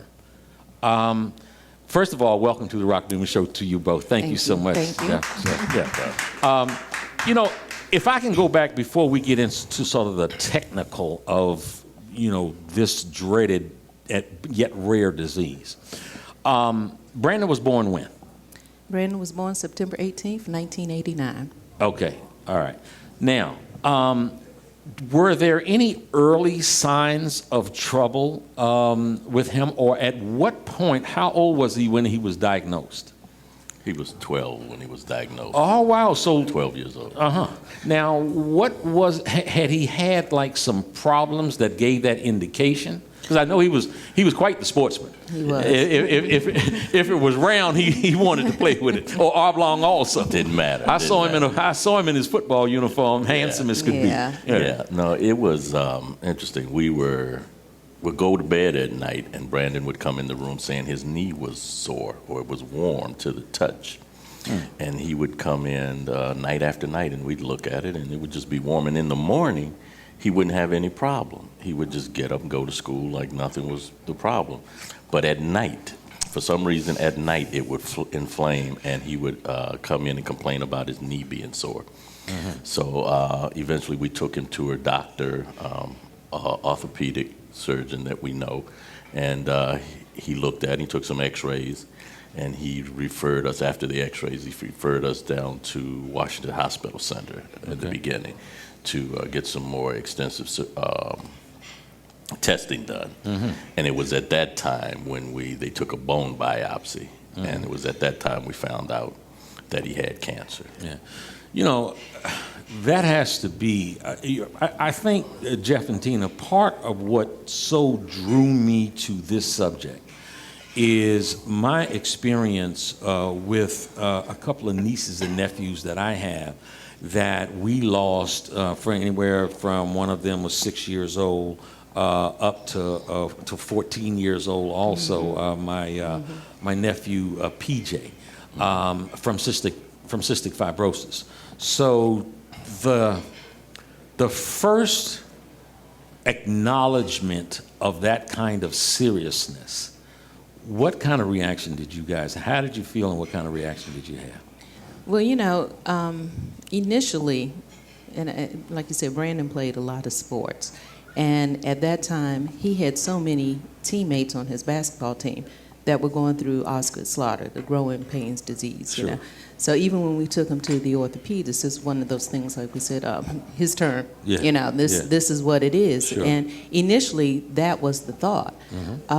So even when they said he had a tumor, you know, cancer didn't register. It was like, oh, okay, well, you know, so we're going to go down to Washington Hospital Center. We met the surgeon. We're going to get rid of this thing and move on. Yeah. So it was kind of like, oh, cancer. Because I even remember we were sitting in the cancer center, and Brandon said, well, why are we here? And I said, oh, well, this is just where the surgeon is, you know. So it really didn't register until we heard that. But even still, it was one of those things where, okay, so we go through what we have to go through. Right. We move on. Yeah, get rid of this. You know, right. And it never really, I mean, you know, terminal was always a possibility, but for me, and, you know, Jeff's reaction, I'd never really felt it during that 2 years of treatment until we got to the end. Because even when he was diagnosed, he was multifocal. Which means multifocal, which means he presented in more than one spot. It actually turned out that he had it in his tibia, fibia, In his pelvic section, and a soft spot in the lung that took a while before it actually grew. Right. So, you know, they weren't even sure if that's really what it was. So all the other spots were treated. Right. But after everything else was treated, the lung took off. Jeff. Yes. As the man of the family, you know, papas just fix stuff. They make stuff right. They don't let nothing happen. And I know you one of those kind of man's man. How did you feel? Well, you hit the nail right on the head. It was absolutely that mode that I moved into. Because as Tina said, we went to the doctor and we didn't know, nobody had said the word cancer to us. The appointment just happened to be in the cancer center. We're not crazy, we understand it, but it wasn't until one of the nurses came to us and started presenting us with all these options of how you can pay for this and what services you can get and so forth. And we were like, wait a minute, what is this all about? And we finally heard the word cancer. And so I did exactly as you said. I went into what I call man mode. My job is to resolve. As the father, as the husband, as the head of the household, my main responsibility is to protect my family in all areas. So that's where I initially went was, okay, I got this. I was blessed to have the resources and the time to do anything and everything. And we did that. We went to Houston, Texas, to MD Anderson. We went to Minneapolis, the Mayo Clinic in Minnesota. We sent his records around the world to anybody and everybody that we knew someone to see if there were any protocols or any other new techniques that could be used for this service. and I mean his disease.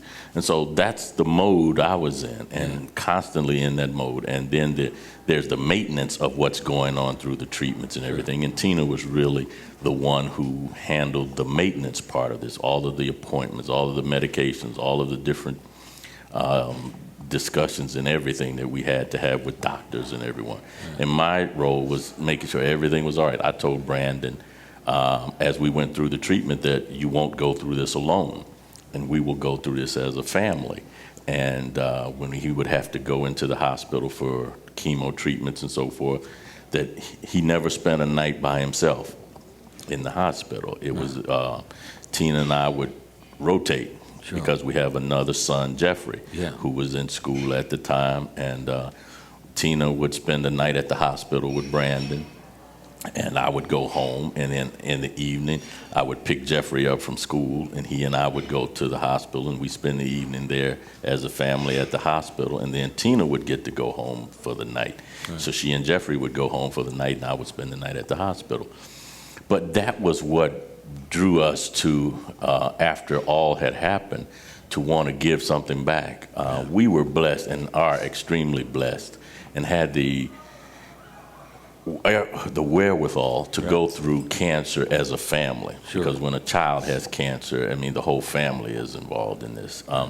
And so we would be at the hospital sometime with Brandon, and his needs would be there, and we would be there for him. But there were other kids in other rooms on the ward that had no one. Mm-hmm. We became friends with a lady who had a daughter in the room next to us who had cancer, but she had kids at home, and she was a single mother. Yeah. And cancer treatment, like a lot of other treatments, is more than what just the doctor gives you. Sure. There's all kinds of things, from spiritual to just maintenance issues, and the staffs at the hospital aren't there enough in numbers to take care of everything. I mean, if you've ever been around somebody who's been really sick, sometimes they just want you to rub their back. Yeah. Mm-hmm. They just say, "Can you rub my back?" Sure. And if nobody's there to rub your back, it's not all the cancer drugs in the world and all the whatever they have can't do what a back rub can do for someone. So we've done with our foundation is trying to create a pediatric palliative care unit. Mm-hmm. Down at Georgetown University Hospital, where Brandon was treated. And it was because we saw the need and the absolute need from the patient standpoint for a palliative care program, which is an all-encompassed program. It's not just what the doctors are doing. Sure. The thing that I said earlier about Brandon never spending a night alone in the hospital, it was very important, because as just the fact of having to, I need to go to the bathroom, and the nurse is in another room with somebody else. Sure. And we've all experienced being in the hospital, pushing the button. But just to talk to somebody in the middle of the night, just to, again, like I said, can you rub my back? Yeah. Mm-hmm. Yeah. All of those things mean so much to patients who are going through these kinds of diseases and treatments. So we were very fortunate and had the ability to be there and do that, and we just want to pass that along. So that's what our foundation is really doing. We do a couple of things. We're doing some research into the disease that Brandon fought. We're doing education. We give scholarships to kids who want to go to school to be in the medical field. We also do a little part of our scholarships to kids who want to architect. Yeah. Because Brandon wanted to be an architect when he grew up. So those are the things that we do. And as we came on here and you said this is the 10th anniversary of Brandon's transition, we prefer to look at it as the 10th anniversary of the 14. Because we look at it as we were given 14 years. And so we celebrate those that we got. And oh my God, he lives. I mean, through what you all are doing and through the memory, and doing some, reading some of the materials, it appears as if, especially, I don't know before, but especially after the diagnosis, that Brandon grew into a certain spirituality. Wow. And he embraced that in a big way. Can you tell us about that? I think the whole family grew into a spirituality because of Brandon. Uh-huh. I think, Jeff, you'll probably speak a little bit more about Brandon personally in that regard, but, one of the things that I realized that this was a lot larger than us. I mean, Jeff had mentioned that we went to the Mayo Clinic and different places, but I remember there was one afternoon we were waiting for Brandon's treatment, and he was just like so uncomfortable, and this was a cyberknife treatment that he was having done. And he just couldn't relax, so his appointment time had to be pushed down. We were sitting in the waiting room, and a lady came in with her daughter for treatment. And she kept looking at the scar on Brandon's leg because he had had limb sparing surgery. Basically, the bone was removed from mid-thigh to almost down by his ankle to remove the tumors. And he was fitted with it's not really a prosthesis, it's a titanium rod, Okay. which it was. And so the lady saw Brandon's scar, and I know she kept looking at him, you know, but it was like, you know, and Brandon was so used to it, you know, he just kind of zoned out. Sure. So eventually she made her way over and she said, does your son have osteosarcoma? Right. I said, yeah.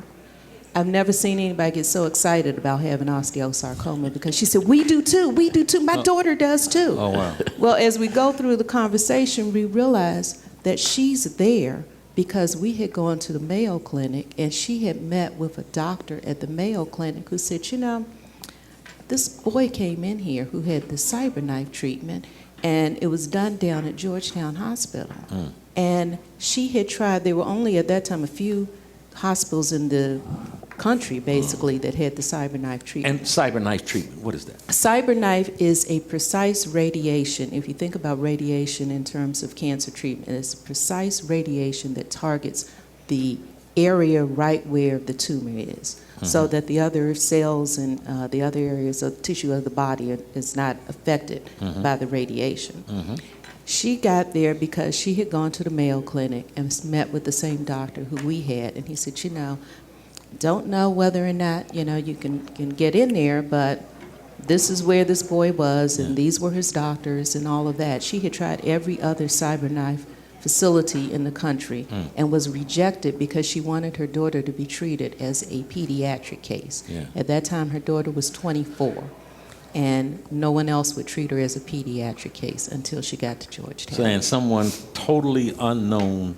And that's when I realized this was a lot larger than us in terms of our travels and, you know, and all of that. And it just showed in a specific way in our lives how good God is, though. Because I belonged to a men's fellowship group at the time, and I was going every week to the men's fellowship group, and we would sit in the circle. And some of the brothers would say things about, you know, why was I there? I remember vividly one night one brother said to me, he said, you know, I don't understand why you're here. He said, we're dealing with life-sustaining issues, getting by every day. He said, you don't have those issues. He said, why are you here? And I said, you know, that's a good question. I said, I don't really know the answer. I said, but I think is that God is preparing me for something. And I'm just taking where he's leading me. So I'm being prepared for something. And this was before Brandon's diagnosis. And so as I look back in retrospect, that was where I was being hardened for the journey ahead. And the family as a whole. And you all had a profound and real experience that you might not see the face of God, but you sure see the work. You sure we see it, we feel it, we live it. I mean, it's something that Brandon said to me. We came home one day. We had been down in South Carolina on vacation, and we actually got the call while we were down in South Carolina. The doctor called. We had taken Brandon to the doctor just before we went on vacation, and they did some tests, and they called us and they said, unfortunately, the cancer has begun to spread to his lung. And that's what they had always told us from the beginning, that once it got in the lung, in the soft tissue there was really next to nothing that could be done about it. Jeff, we want to finish that point. We're going to go to a break and come back and pick it up. Folks, Jeff and Tina Lee, they are heading up, along with their son, the Brandon Carrington Lee Foundation. It is something that you need to be aware of. It is one incredible story and needs your support. We'll be back in just a moment after these messages.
hello to all my friends in the DMV. I am Rock Newman from The Rock Newman Show.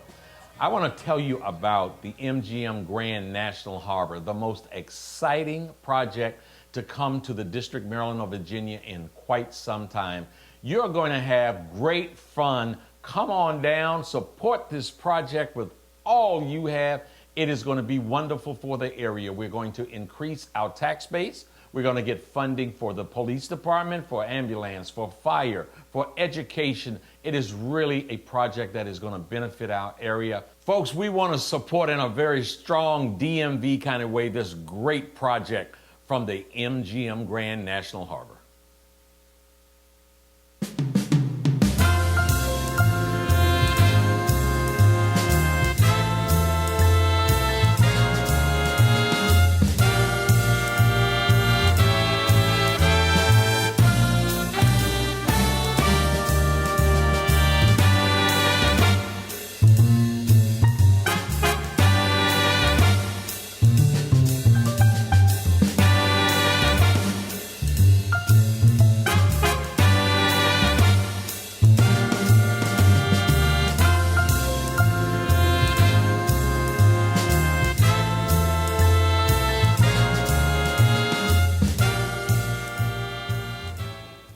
And now, The Rock Newman Show. Folks, welcome back to The Rock Newman Show today, November the 23rd, and it's Saturday, November the 23rd, 2013. As you saw earlier, we dedicated today's show to Brandon Carrington Lee, who left us 10 years ago today when he was 14 years old. And as his dad so aptly says, it's simply the anniversary of a great 14 years that they had with him. Let me ask you, when Brandon was diagnosed, and it was very clear that this was something very serious, how did he react to it? It was just another day to Brandon. I tell the story sometimes when we were driving home from the hospital, from Washington Hospital Center when we first got the diagnosis. And Tina and I were sitting in front, Brandon was sitting in the back seat, and I said to him, do you know the Lord's Prayer? And he said, yeah. He just whipped it off for me real quick, ripped it off for me. Sure. And I used that time as an example. I said, when I'm trying to be the best me I can be.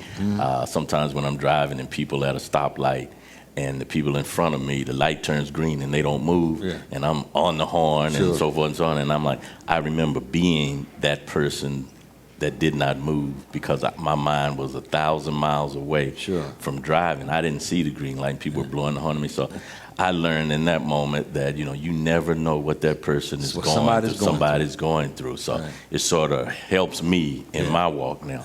But Brandon did everything. The surgeon, I remember when the surgeon sat down with Brandon and said, okay, he basically drew a line on his leg and showed him that he would cut from his mid-thigh down to his ankle and then take all of that bone out and replace it with a prosthetic, with the titanium rock. Right. And then Brandon was like, okay. And then he said, well, what will I be able to do? Well, the doctor said, well, unfortunately, you won't be able to ride a bike. You won't be able to roller skate. You won't be able to do some of the things you've been able to do. Basketball. Brandon rode his bike. He roller skated. He played basketball. He did everything the doctor said he could not do. Because that was his spirit. This thing does not stop me. He continued to live. He continued to live. And that's what I say. I tell people all the time, we lived with cancer for 2 years. Right.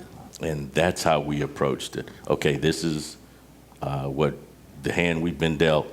Right. Let's deal with it. And Brandon was the personification of that. He got up every morning. He even took over his treatment. Where at some point they put a port in his chest where they could draw, since they had to draw so many fluids and everything, blood tests and everything, well, they actually put a port in his chest that stayed there permanently. And it had to be cleaned daily and rewrapped and everything else.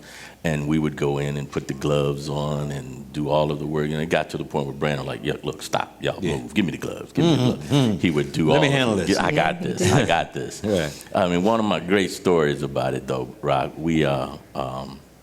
Brandon played basketball, and I'll let Tina tell the best story, but we went to Hawaii once with the kids' basketball team. And Brandon was in treatment at the time, and he could not play on his team. So his team went, and we all went to Hawaii. And at the very end of one of the games, the coach came to me and said, can I put him in? Can I just put him in? It was like 5 seconds left in the game. And he still had his port in his chest and everything else, and he could not have any contact. I said, look, Brandon wanted it so bad. So I said, look, this is what we'll do. Put him in the game, set him on the other side of the court, right. Run the play to the other side of the court. And so there would be no reason for anybody to come near Brandon. And the coach said, okay. And so we explained to Brandon what we were going to do. We told the whole team what we were going to do. And so Brandon got to go out on the court for the last play. Well, but Brandon's little buddies had another idea. They had another idea. They took the ball out and threw the ball right to Brandon. And everybody on the court came rushing toward Brandon. And we're sitting in the stands going, oh, my God, oh, my God. Lord. Yes, Lord. And so he eventually passed it back to another one of his teammates, and the clock ran out. But that was Brandon. Yeah. And then another time we were in treatment. And I'll let Tina tell you the story because it is just so amazing. One of those Disney moments. Yeah. One of those what? Disney moments. Okay. I mean, you know, we actually saw the movie flash before us. Brandon scheduled with his oncologist, like, look, my team is in the playoff. He played AAU ball. He said, my team is in the playoff. And, you know, we ranked 7th in the country the last time, so we're scheduled for a tournament in Virginia Beach, and I got to be there. So I was like, look, let's move this treatment up so I can get on down the road. And, you know, we're like... Brandon was focusing on important things. That's right. I mean, he was, you know. And so he literally had just gotten out the hospital that morning, and they had a big tournament down in Virginia Beach. And after chemo, I mean, you're weak, you're tired, you're sick. It didn't matter. Brandon had everything he needed in the car to make the trip. The team was down there playing. We got there close to halftime. We walk in the door, and they're down by like 23 points or something. I mean, they're getting beat. And Brandon started putting on his uniform in the car just so he could be on the bench with his buddies. And walk in, they're down by like 23 points. And it's like everything went into slow motion. We walk in the door. The team turns around, and everybody's like, Brandon's here, Brandon's here. He can barely walk good. Yeah. And the other team is looking like, who's this Brandon cat? What's the big deal? Well, they came back after halftime. They went on to win the game by like 20-some points. I mean, it was just, the second half was a complete turnaround. And it was just one of those magical moments that you sit there like, wow. Yes, what a story. Yeah. That's a movie. It was. My really God, was, that is an uplifting movie. That, you know, sort of the spirits in the house. Yeah, yeah. But it's also, our story is a story of family. Yeah. Where we had a community that was all around and always there. And so not only did we go through it as a family, we had a community that supported us and a church that supported us and all of that. And that's why, once again, the palliative care program that we're trying to put together is so important, because it is a group of people that are needed when somebody is going through something like this. Sure.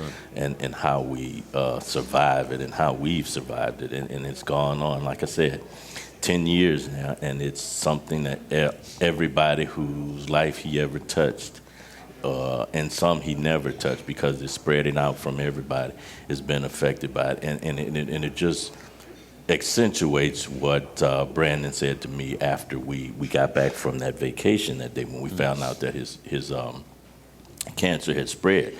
I got a little filled up and walked out on the back porch, and he came out on the porch, just the two of us out there, and he said to me, he said, Daddy, and He said, even if I die, it doesn't mean God didn't heal me. Yeah, yeah, yeah. And that's where his focus was. Yeah. Folks, you know, the first day that we did this show back February 23rd, 2013, we started our broadcast by saying that we were not going to pretend to just sit here and that we didn't have an agenda. And we have an agenda that we have no apologies for, that we would like for what we do from this table and from these microphones to make a difference in the world, to make the world a little better place, one conversation at a time. And I want to tell you, and Jeff and Tina both have mentioned this, there is a foundation. It is called the BCLFoundation.org. B as in boy, C as in Carrington, L as in Lee, Brandon Carrington Lee Foundation.org, but BCL.org. And if ever I've come in contact with some committed individuals to make a difference in people's lives using the incredible and inspiring example of their son, it is this organization. And to the extent that anyone out there cares anything about what I have to say, I would say take a look at this, become aware of it, share the information. You never ever know when it might hit home to you. Jeff and Tina have told an incredible story about having been blessed to have the wherewithal to actually be able to provide their son with the very best of care, the very best of support. But the reality is, more than not, don't have that ability. And so therefore, they need support. They need palliative care, caring, which is, again, that village to raise a child kind of situation. So truly, I would urge and encourage you all to take a look at the foundation. If you're so inspired or at all available and able to do so, support this very, very worthy cause. Now, I've had family and others close to me die from cancer. And I felt a sense of anger. You know, when I see the priorities of our country, of our government, and the wars and the waste and the, you know, I don't know if going into space is helping. I don't know. I'm just seeing billions and billions of dollars spent. And I'm seeing families, you know, brought to their knees and decimated. The priority, where needs to be the priority? Well, let me answer that two ways, Rock. One is tied into how do you keep away from the anger when something like this happens, because the priorities seem to be skewed. Let me walk a different path with you for a moment, because my goal, as we stated earlier, my job was to protect and to make sure nothing happened to my family and everything. And so it even went into my prayer, into my spiritual and my prayer, and I was asking God to heal Brandon, and so that we could continue on. And I was talking to my brother about this one day, and he said to me, when you pray, what do you ask for? I said, I asked for God to heal Brandon and everything. And he said, really? I said, yes, that's what I asked for. He said, have you ever thought about just asking God to let his will be done, and that you would accept whatever his will was? It's a big one there. It was, but it was so freeing, because see, it allowed me to let go and let God. And so on one level of it, from a spiritual standpoint, it was so freeing to me to now pray to God, do you, and I'll be me. Let God be God. So what's going to happen is that, and his blessings will flow even beyond what I was asking for. See, 10 years later, we're still pushing the foundation and doing the things. Right.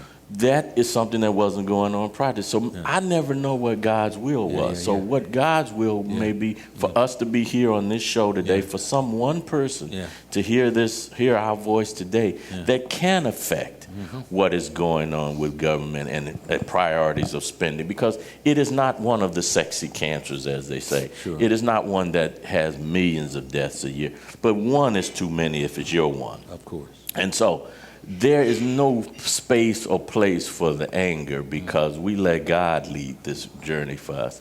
And so we just do what we're called to do and let him do what he does. Your other son, Jeffrey. Yes. How has this affected him, and how did he handle all of it, and what's he doing now? Well, Jeffrey, as Jeff said, when we were coming home from the hospital and we had received the diagnosis, one of the things we did, Brandon told Jeffrey, because I think it's a whole different thing if we had come in and said, this is what's going on with Brandon and everything. But for Brandon to tell Jeffrey, send a couple of messages. One, it told all of us that Brandon understood, what the diagnosis was. Sure. But also, Jeffrey saw that, okay, well, Brandon's ready for this. He's cool with it. So I'm going to roll right along with him. But he was the big brother. He did, and still to this day, because he's president of the foundation. Yes. So to this day, Jeffrey is right there along with us. And he's already been tweeting and sending everything out. And, today's Tea Day, everybody. Yeah. Okay, Yeah. And he keeps up Brandon's Facebook page also. Okay. So. You know what? If you would just tell quickly in the last sort of minute or so we have here, with this being the anniversary, the thing that you all do is you have tea on each anniversary. Right. Today is our stay-at-home tea day, and we send, as part of our anniversary celebration, I guess you can call it, we send out a packet to everybody on our mailing list, everybody who's supported the foundation, everybody who's asked to be a part of, our events and updates and everything. We send out a packet and ask them, take time, sit back and have a cup of tea in memory of Brandon. But we've extended it not just in memory of Brandon, because there's so many others who have loved ones who have passed on. And it's so important for us to just take some time, sit back, relax, and be still. Just be still. Folks, we have two wonderful guests, Tina Lee and Jeff Lee. And this boy right here is in the house. This boy right here is very much in the house now. Special guest today also. Thank you so much for joining us here at the Rock Newman Show. Thank you. In the next hour, the gentleman who wants to be mayor, who will be mayor of Washington, D.C., Busboys and Poets, visionary owner Andy Shalal on the Rock Newman Show, right after these messages.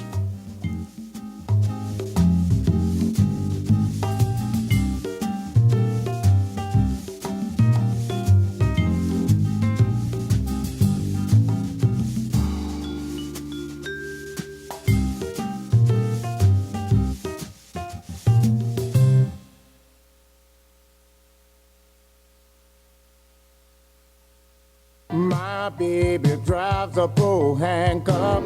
The weekend is here, and no matter what the weather's like outside, you'll find the deals inside here in the beautiful showroom of the all-new Pohanka Hyundai in Capitol Heights during their giant Markdown Madness sale. Smart shoppers know that every new Hyundai in Pohanka comes with Hyundai Assurance and America's best 10-year, 100,000-mile powertrain warranty. But why don't you tell them about the markdown sale, Joe? I'll be happy to, Kim. Folks, shop around on the web, and you'll see lease payments on a new 2013 Elantra GLS at $179 a month. Today at Pohanka Hyundai, $99 a month. That's right, a $99 payment on a brand new Elantra. And $89 a month on a new 2013 Accent GLS Automatic. How do they do it, Joe? It must be the volume, Kim. A brand new building, hundreds of new Hyundais, and Pohanka's low payment and easy credit programs are designed to get everybody driving. But you have to get here today. Rush to the giant Markdown Madness sale at exit 13 off the Capitol Beltway. Pohanka Hyundai, king of the Beltway. All financing for a limited term on approved HMF credit. My baby drives a pro handcuff.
Hello to all my friends in the DMV. I am Rock Newman from the Rock Newman Show. I want to tell you about the MGM Grand National Harbor, the most exciting project to come to the District, Maryland, or Virginia in quite some time. You're going to have great fun. Come on down, support this project with all you have. It is going to be wonderful for the area. We're going to increase our tax base. We're going to get funding for the police department, for ambulance, for fire, for education. It is really a project that is going to benefit our area. Folks, we want to support in a very strong DMV kind of way this great project from the MGM Grand National Harbor.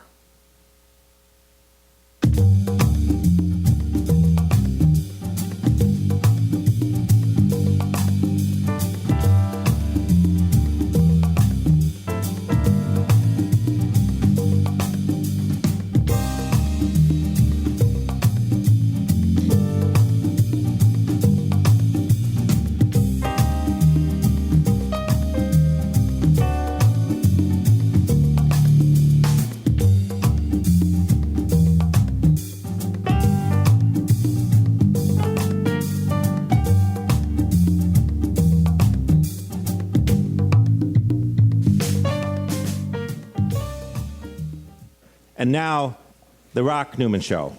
Who just said that? Who was that man that just said that? Whose voice was that? And now, the Rock Newman Show. It sounded like a gentleman that back Tuesday a week ago made an announcement that he wanted to become the mayor of Washington, D.C. And the guy, that's funny looking, funny sounding guy, introduced him, named Rock Newman, who was the chairperson of his campaign. And here we are today.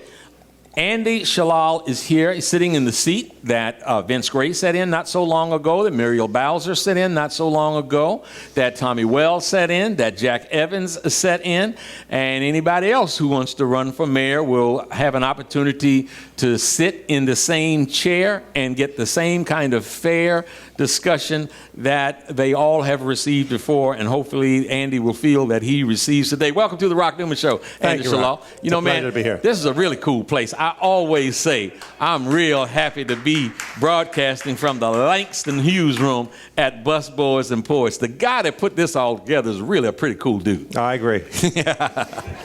How are you? I'm good. Okay, campaign is how many days old? 10, 11 days? 10 days. 10 days old. How does it feel to be a candidate? First, let me ask you that question first. Well, I have to tell you, I love campaigning. I didn't know that I would love campaigning, frankly. It is said that when you run for an office like it. this, you really start to learn, not only do you learn about the municipality and the people in it, you learn a lot about yourself. You learn a lot about, but also you really learn a lot about the people. I mean, you know, we always think that people are adversarial and they really don't care about things and all that, but it's amazing how many people you run into that want the same things that you want. You know, things like safe streets and good schools and jobs and all the things, and they're willing to talk to you from their heart. It's really beautiful. It really, I have to say, it's re-energized me in the belief that all people are good people. Andy, because I know you and because we've discussed your running, I obviously know some of the reasons that you're doing what you're doing. Mm-hmm. But let's go sort of back to basics for a second, that an observation is just a realistic observation would be made. Mm-hmm. Andy Shalal has created a bit of a mini empire here. People love this dude. Not only do they love this dude, they love the place that he has created, the environment that he's fostered where everybody comes and feels comfortable. This is a really cool and funky place, man. And my wife, she always tells the story that the first time she ever walked into a Busboys and Poets was this one right here, before we knew anything about who you were. And sitting at the bar was this elderly white lady with a bit of a French-sounding accent with a little tam. Well, she had a little blue tam on her head. And she was talking to this brother, this dreadlocked hip-hop brother, and they were just having the best of times. And to her, that represented something very special about this establishment. Once I once I understood who you were and what your goals were for this, I often think back to that moment that was what you were trying to create. So you got this mini empire. You've created this great place where everybody feels comfortable. You've got a wonderful wife and family and a beautiful career. Why in the hell you want to get into politics? That's a really good question, but I have to say that it's because of those things is the reason why I want to get into politics. I think the city can do so much better. It could do so much better. I think we've been shortchanged. We look at ourselves as this little provincial town, but we're not. We're a global town. This is a city, like, you're from Vegas, right? I've lived in Vegas for a while. lived in Vegas for a while there. Now, they say what happens in Vegas stays in Vegas. Yeah. What happens in D.C. does not stay in D.C. Right. That's for sure. That would be true. It has a ripple effect, not only across the country, but across the world. And I think we've shortchanged ourselves to see ourselves not this global city that can be a city for the world, but really this small provincial little town with our little small provincial bickerings and things that are happening. I think we could do so much better. You know what? Those in power now and the supporters of those in power and in the past would say, well, you know, man, back in Tony Williams' time, some things started to happen in D.C. and the area started to turn around, and then Fenty, you know, sort of continued that progress. And you know, the mayor was here a few weeks ago, and he talks about, you know, sort of the incredible business boom. And you come and say, well, the city can be better. You got all these cranes that are going up. You got these buildings that are going up. It looks like Washington D.C. is boom town. What do you mean it can be better? Well, I mean, we're counting cranes all the time, but we're really not counting things that really matter, and that's the people that are affected by those cranes. Now, if you look at some of the development that's happened in the past few years, it's been great for some. It certainly has not been great for many. We still have 20% of the people are under poverty. 1/3 of our kids are going without every night. We have 1 out of 3 black men in this city have been involved in jail at some point or another. This is a city where kids are failing in schools, dropping out faster than any other city or state in the entire country. We are below Mississippi, which is the farthest down. This is shocking numbers if you look at how great the city is doing, and when you hear the officials talking about how great the city is doing. And yet on the other side, we see how awful some things are for some people. In fact, the new NAEP testing that just came out, the National Assessment on Educational Progress, which is like the nation's report card, Arnie Duncan talks about it and others talk about it, has shown actually the gap between the poor and the upper class has widened even further when it comes to educational progress. The progress that we put forth, all those reforms that were brought under Fenty and Michelle Rhee and all of those things, and continue now under Kaya Henderson and others under the Gray administration, have borne absolutely no benefit whatsoever to the people they were supposed to benefit. These are shocking numbers. You know, we don't talk about them. In the first hour, I had 3 gentlemen on from the 100 Black Men of Washington, D.C., and they shared with me, I think I'm fairly well versed in things that are going on in D.C., but they shared a statistic with me that my mouth dropped open, that it is now only 38% of African-American boys are graduating from high school. Absolutely. 38%. Absolutely. And I talk to them. I think it's a crime, really. If you stop and think about it, this is a crime. This is the crime of our time. You know, I mean, Michelle Alexander talks about the new Jim Crow. This is part of the new Jim Crow. We have kept an underclass of people who are in poverty, and we've monetized them. We've turned them into a commodity. We sell them to prison people so that they can make more money. We privatized, and we turned poor people into a commodity. What will, on that particular point, what will a Andy Shalal administration do to help reverse that trend? I think we always talk about giving people fish. We've done a good job of just giving people, just throwing a fish every now and then to people that are hungry. And if you keep them just at that level, just at that bare subsistence level, people will stay under you. But we have to teach people how to fish. I want government to get out of the way of small business because small business is the engine that creates jobs. I want to give empowerment to the people that live in Ward 8 and Ward 7, so they're not waiting for the government to be able to save them. Yes, the government is going to save them at some point. People are in need. When they're desperate, they need help. But beyond that, we need to help them to get out of that situation so it's not generations and generations and generations of people that feel a dependence on government. That's not good for anybody. It's not good for the people that you're helping, so-called, and it's not good for anybody else. So there are many, many plans that you could do that. I talk to some of my staff, and they say one of the things that is the most costly for them is to get to and from work. If you live far away from here and you have to catch the metro and catch the bus and be here, it costs a lot of money. Right. If you have to drive, there are tickets, and that costs a lot of money. Let's make public education free to poor people. It's been done in other cities. It's done well. I look out the window, and I see buses going by all the time with empty seats. We can't make money out of poor people. It just doesn't make sense. We have to have a living wage for people so that when they wake up in the morning and they take their kids to daycare and they pay for their transportation and get to work, that when they come home, they can put a roof over their head and they can have a meal to eat. What in your estimation, what's the living wage for Washington, D.C.? I mean, it's being talked about at $12.50 an hour. I think that's a fair wage. And I think you have to tie it to the cost of living so we don't have to sit and argue about this every single year and wait for dozens of years before something happens. You as a business owner, yeah. You've got multiple businesses in the city. So conventional wisdom is that the business community doesn't want the minimum wage to go up. You do. Absolutely. Absolutely. And I've testified on it. Our minimum wage here is $10.25 an hour. Most of our staff makes more than that. We're still talking about the tipped wage and trying to increase that. So there's a lot of possibilities of where we can go with the minimum wage. And I think you've got to have an incentive for people to wake up in the morning. Otherwise, why bother? If you're going to spend all day working and still not pay for your needs, I'd rather stay home and get a check from government, frankly. Andy, we're going to ask you a lot of questions about, your campaign, what your platform will be, what your policy would be. I think it is very important.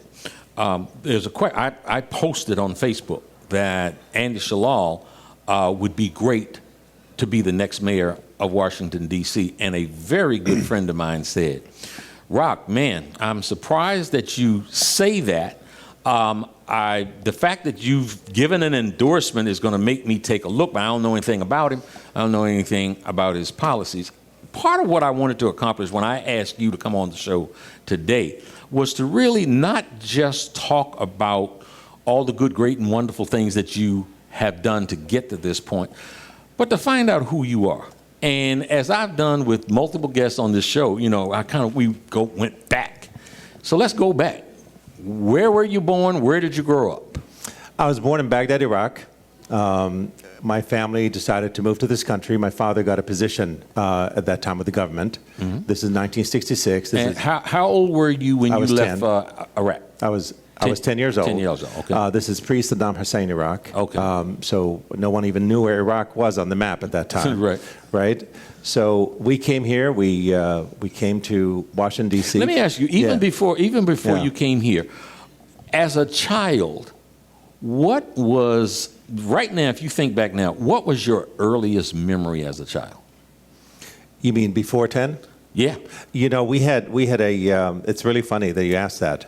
I always liked animals. And so we had a chicken coop in our house. And I used to tend the chickens. And we had... tend the chickens as in go out in the morning? Go out in the morning, get the eggs. Get the eggs. And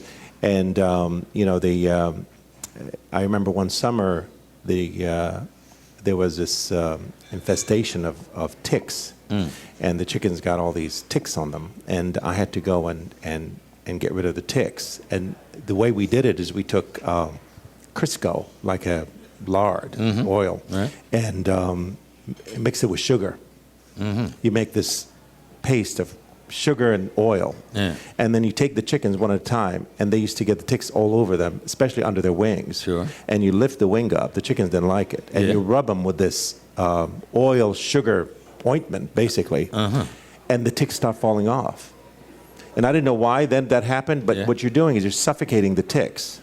See, they breathe through their skin. Right. So when you rub them with that oil, it plugs the pores of the ticks, and the ticks then fall off.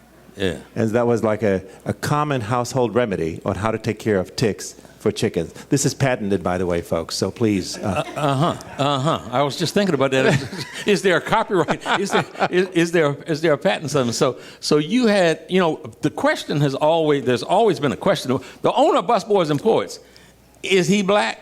And the first memory you had is of chickens. Right. Now, how did y'all cook? If you tell me fried, I'm going to say he's a brother for sure. We definitely fry chicken, that's for sure. Yeah, I have to, we have Eatonville as my other restaurant, and one of the main things that I wanted to make sure is we had good fried chicken. So we tried 1 million recipes on how to get good fried chicken. Yeah. And because I have to have my good fried chicken once a week. And they know, when I go in there.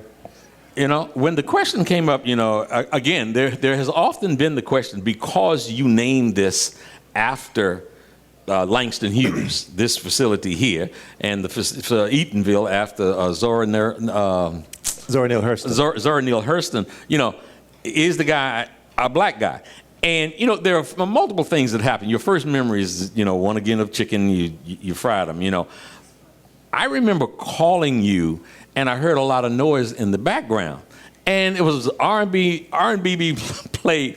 And folks, this is just a story I'll tell, hopefully I'm not talking out of school. But Andy, I'm hearing this conversation in the background.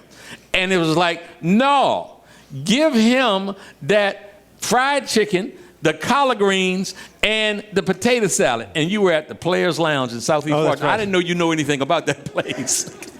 Yeah. So, is he a brother? We're going to find out more about this brother when we come back on the Rock Newman Show after these brief messages.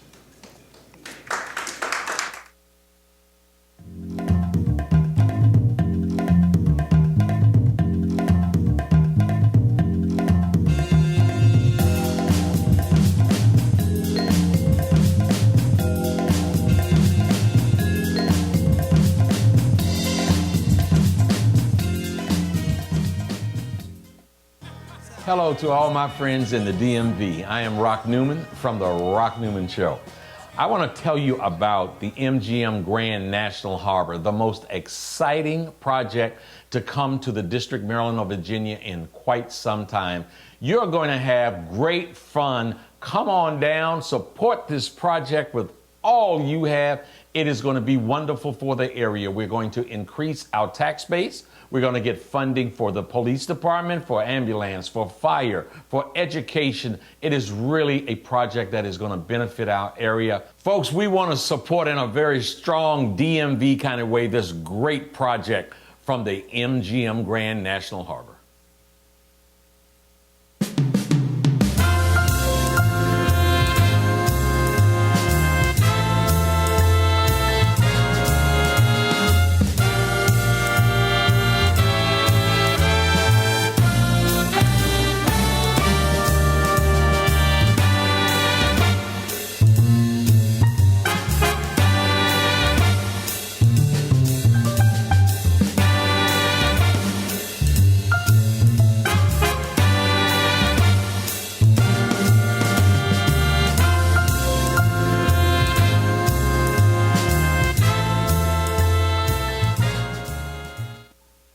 My baby drives a bull handcuff.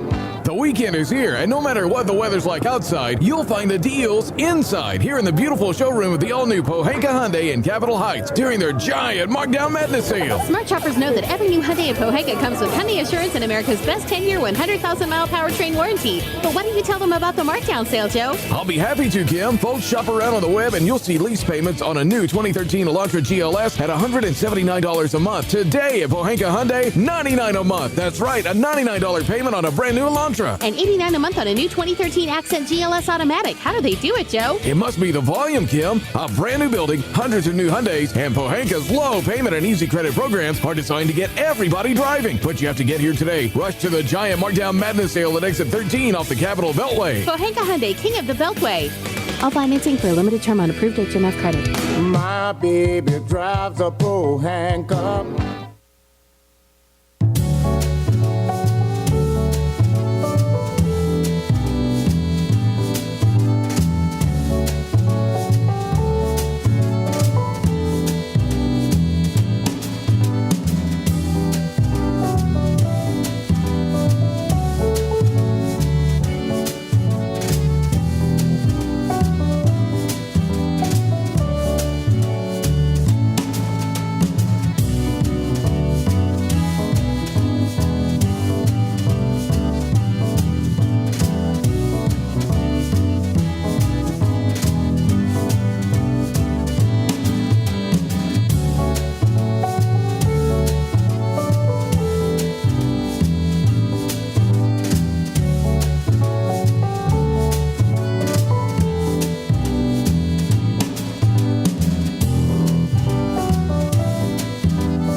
And now, the Rock Newman Show. That voice. And now the Rock Newman Show. Folks, we're back with Andy Shalal, who is running, thrown his hat in the ring to run for mayor in the Democratic primary that is going to be April the 1st, 2014. Andy, we left off with my attempting to have my folks who are out there in the viewing and listening audience to know not just what you've done as a businessman, but know who you are. We left off, you're 10 years old, had a wonderful experience with this salve, with getting ticks off of chickens, and then you moved to the United States. Take us from there. Sure. So we came here, we lived in D.C. for a very short time, and then we moved to Arlington, Virginia, where my father had a small apartment off of Lorcombe Lane on Old Dominion Drive, and I went to Stratford Junior High School then. And I remember one... Did I hear in Iraq you went to a Catholic school? I did, yeah. We went to, Catholic schools are considered the best schools where I come from. And they were considered the best educators. And so my parents were very keen on education and made sure that we went to Catholic schools. Okay. So when we came here, we went to Arlington County Public Schools. So one is Stratford Junior High, was across the street from where we lived in our apartment at that time. And I remember the first snowstorm. I had really never seen snow. I didn't know what snow looked like. First of all, when you left, when your parents left, was that just sort of a natural migration, or was that getting rid of, had Saddam come in then? No. This is pre-Saddam Hussein. Okay. My father was actually a representative for the Arab League, which back then was the Union of Arab States. Okay. They had a league, and he was the representative for that league here in Washington. Okay. All right. So we're living in Arlington in this apartment, and a huge snowstorm the night before. And there was probably, when we woke up, maybe 1.5 feet of snow on the ground. And there's blizzard and wind and blowing and all this. Of course, we had no idea school's closed. Right. So we pack our bags and we have our things on our back, and it was walking distance, but it was like half a mile. Ooh. It wasn't that close. And, my mother said, hey, get out there, it's time to go to school, So we're packed up, we warmed up a little bit, and we out there walking. And we start walking in the snow, trudging through the snow, the wind blowing in our faces, and we're walking towards school. My brother and I. No one else is out. We couldn't figure out why. So we're walking in there, and we finally reached the schools. We just about died along the way, really, So we finally reached the schools, and everything seems quiet. And there was a chain, like a link chain around the door. And we thought, this is crazy. Why would they put a chain on the door? It's supposed to be a school day. And so we're wiping off the glass and looking in, trying to see, what's going on. There's nobody in sight. We went around the back, knocking on the door, thinking that this is school day. What's going on? Maybe it started early or something, And we couldn't figure out. We finally, on the way back, we figured out that there was no school, obviously, and we walked back. And we discovered one of the most exciting things about America is that they close schools when it snows. Where I come from, they close schools when there's a revolution. When people start uprising. That's a school day. Wow.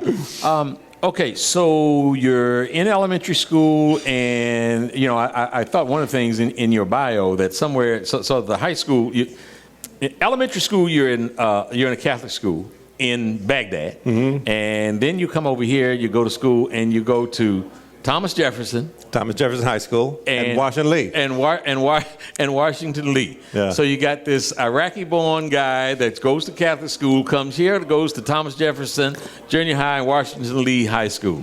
And tell me about your experiences when you started getting to become a teenager. I heard you tell the story the other day, and something that I think that has rooted you, it seems to me, that has rooted you in your desire to try to eradicate race as a barrier to success. Absolutely. I think it's, race is so complicated in this country. Race is always an issue in many countries, obviously, all over the world. But I think in this country in particular, it's obviously very unique because of its history.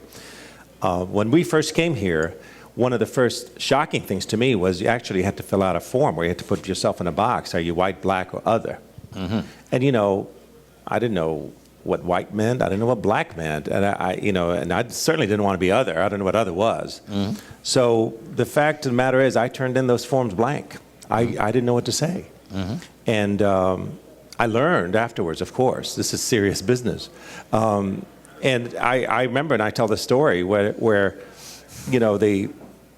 the black girls will be whispering, saying, "I think he's high yellow." And this is now you're junior high, and you start to look at girls now. Exactly. So what Absolutely. they say really matters. High yellow is like, what the hell is that? And I go home, try to figure it out, and Did you ask your mom? I did. I tell a funny story. I asked Mom, "What's high yellow?" She said, "Just be quiet and eat your hummus." Yeah. So it was a very surprising interaction that I was having with this issue, and I finally realized the significance of race when Martin Luther King was assassinated. That was my first kind of like eye-opening experience, thinking, this is not just about giggling in the hallway or checking a box. Yeah. This is like serious real business. serious stuff. Right. This is people die for this and have died for this. And really kind of got me on a journey to think much more about the implications of race and how race plays out in this country. And started to look deeper into it. And I was fortunate to have a great teacher, actually, in junior high school that was obsessed with Langston Hughes. And I remember memorizing the Langston Hughes poetry back then. And then all of a sudden, forgot about it. It was good poetry, but it had no serious significance in my life in a sense. But years later, it just, how these memories just bubble up to the top once you get a whole different experience come out. So, and I remember also was one of the first Folklife festivals were happening that year on the mall. And we had to go there and write about it, write about the Folklife Festival. And there was a section of the Harlem Renaissance in there, which was just fascinating. Yeah. You had a teacher that was fascinated with Langston Hughes. Yeah.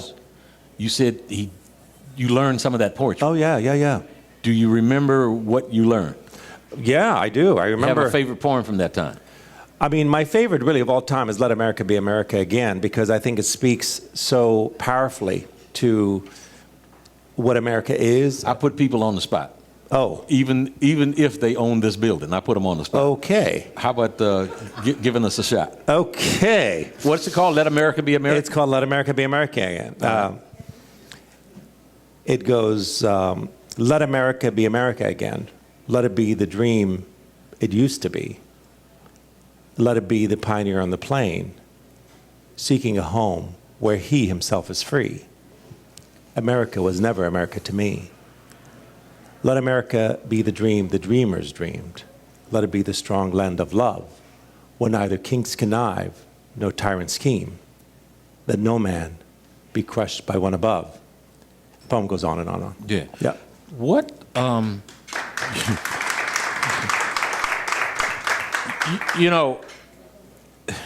perhaps the first way that I would try to describe you if someone asked me to describe you, I would tell them of leaving Georgetown and trying to have a meeting with you on a Sunday.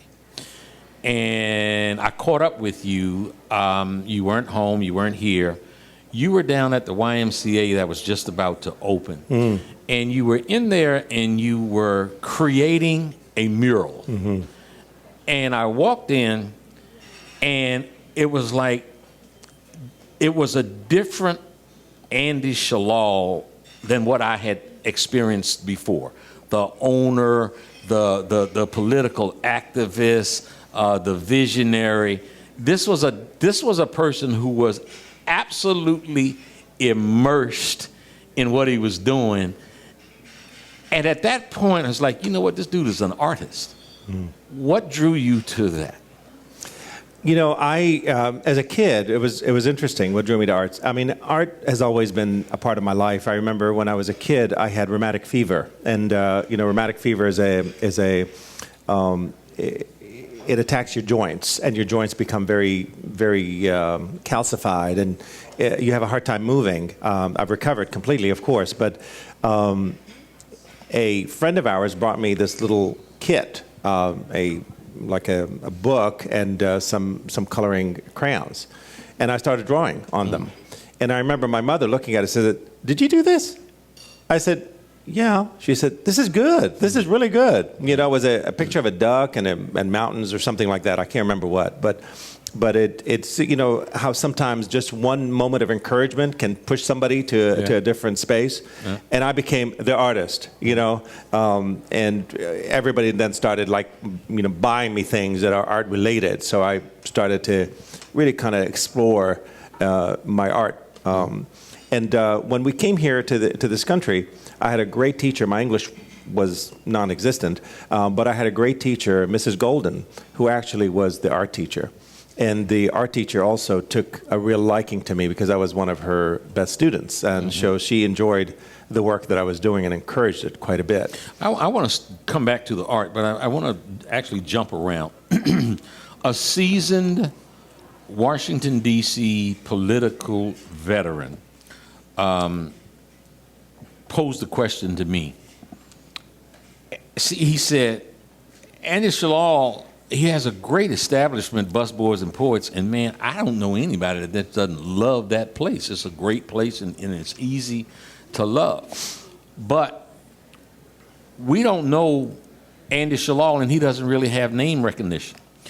So with the lack of name recognition, how do you sort of move from the back of the pack to the front runner position? Well, we have a great team that we put together, actually. That's we are in the process now of building the team in a very serious way. We have lots of great creative ways to get the message out, and you'll be seeing those very soon. We have the ability to tap into areas that other traditional candidates can't or haven't. Like what? Well, we're going to bring artists in. We're going to bring musicians in. We're going to bring poets in. We're going to bring people that actually touch people's hearts and minds, not just minds. We're going to involve people from different levels. We've had such an incredible amount of volunteers that have just come into this race. You can't believe it. Yeah. I am amazed and of course heartened by it. We're having a hard time even structuring how we're going to use all these volunteers to be the movement that we're talking about. When you announced your candidacy, you brought in a contingent of African drummers. Yes. The head of that, Kristen, I mean, she was an employee here that worked as a server for many years. Yeah. And then she went off, she moved to Ghana, she got into drumming, she got married there. So this is a very big moment for you. Why was that a part of your announcement? You know, every element of humanity has art and culture part of it to me. And too often I think we try to separate ourselves from that. And I think it's to the detriment of our society, really, in so many ways. I believe that we too much rely on the head and not enough on the heart. And the heart really is where change takes place. It doesn't take place in the head. It starts at the heart. And I think if we can't reach people through their soul, through their heart, and music and art and poetry are the ways people get touched. If we can't reach them there, we'll never get to their head. We'll never get to their head. You grabbed one of the drums and started playing. Now, that was very impromptu, and I couldn't hear if you were on beat or not. I was definitely on beat. Are you kidding? You got rhythm? I got rhythm. I got lots. In fact, I go to the drumming circle over at Meridian Park sometimes, and just join the circle there. I have my own djembe drum. I also have an Arab drum, a dumbuk, and I'm not great. I mean, there's not going to be a concert anytime soon with me as a solo, that's for sure. But anybody can beat a drum. Well, so what you would say is if there was a competition between the other mayoral candidates, I would. You like your chances? Oh, Jack Evans. That's easy. That's easy. How well you think Jack might play the drum? He likes the SOBs, symphony, opera, and ballet. Okay, now so that kind of positioning, one could see a very easy stretch. And, you know, very quickly, people come and look at this place here, and you got Martin Luther King up, and you've got, you know, your very progressive movement. So, you know, the African-American population in this community, you know, one would think that, you know, you really might be able to galvanize that group. What about the white community? What about the Jewish community? There was an article just recently. I want you to think about this when we go to break. There was an article recently that really sort of castigated you or criticized you for something you said back that they thought was anti-American and against the interest of Israel. And those things are always an elephant in the room. I don't think they said anti-American. I think they said anti-Israel, maybe. And when we come back, but that's not true. We want to talk about that. Okay. All right. All right, folks. We'll be back in just a moment. Finish up this hour of the Rock Newman Show with Anders Shalal, who aspires to be the next mayor of Washington, D.C., right after these messages.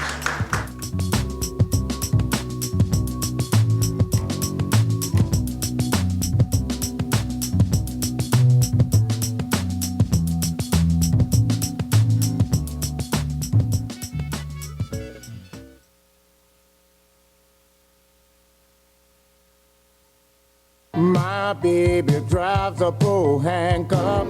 The weekend is here, and no matter what the weather's like outside, you'll find the deals inside here in the beautiful showroom of the all-new Pohanka Hyundai in Capitol Heights during their giant Markdown Madness sale. Smart shoppers know that every new Hyundai in Pohanka comes with Hyundai Assurance and America's best 10-year, 100,000-mile powertrain warranty. But why don't you tell them about the markdown sale, Joe? I'll be happy to, Kim. Folks, shop around on the web, and you'll see lease payments on a new 2013 Elantra GLS at $179 a month. Today at Pohanka Hyundai, $99 a month. That's right, a $99 payment on a brand new Elantra. And $89 a month on a new 2013 Accent GLS Automatic. How do they do it, Joe? It must be the volume, Kim. A brand new building, hundreds of new Hyundais, and Pohanka's low payment and easy credit programs are designed to get everybody driving. But you have to get here today. Rush to the giant Markdown Madness sale at exit 13 off the Capitol Beltway. Pohanka Hyundai, king of the Beltway. All financing for a limited term on approved HMF credit. My baby drives a handcuff.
This is Leprechaun Tim Pohanka from Pohanka Nissan and Pohanka Hyundai. It's hard to be down on your luck when you're Virginia's first choice for new Nissan and Hyundais, but I need to sell 60 cars this week. Right now, I'll pay you big bucks for your good luck. Bring down any good luck charm you've gotten based on the sale price of the car you choose. I'll give you up to $4,777 off any nicer, newer car this week. Today, your lucky penny is worth plenty, up to $4,777 off any nicer, newer car you want. Stop moping and hoping you'll get approved. With my For the People credit approval process, the banks are looking to get lucky and lend to you, even if you've been turned down before. Bring me any good luck charm and I'll give you up to $4,777 off any nicer, newer car today. Hurry, once I get rid of 60 cars, the luck runs out. All offers require bank approval, so call us at 1-800-POHANKA, visit Pohanka Nissan and Pohanka Hyundai on Route 1 in Fredericksburg, or better yet, log on to timpohankaforthepeople.com. And when we make a deal, I promise it'll be your lucky day. I'm Tim Pohanka, and I'm a leprechaun for the people.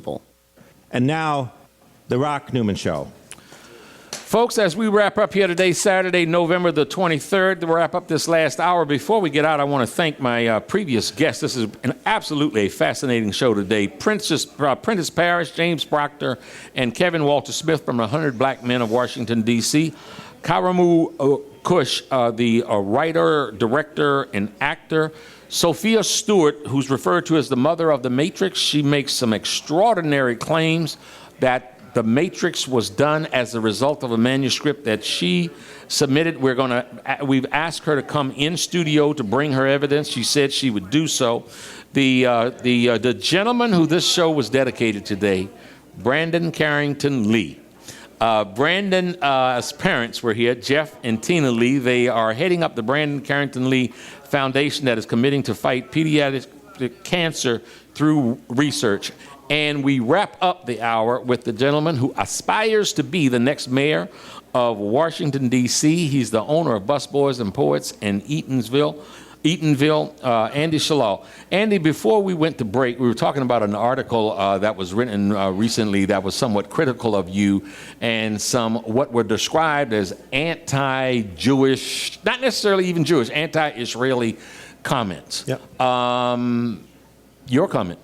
I think, we have to make a separation between Israeli policy and Jewish people. Mm-hmm. It's very different. Mm-hmm. Israeli policy does not always represent the interests of the people. As we know, sometimes American policy does not represent the interests of Americans. Absolutely. So I think it's really important for us to separate those two. Mm-hmm. When Israeli policy stands in the way of peace, to me, that's not a useful policy for anybody. I want to see Israelis and Palestinians live side by side in a peaceful world. Mm-hmm. Most people want that. Mm. And there are some people that aspire to have this conflict continue and have a lot of bloodshed and lots of devastation. I'm not one of those people. I want to see a resolution of this conflict.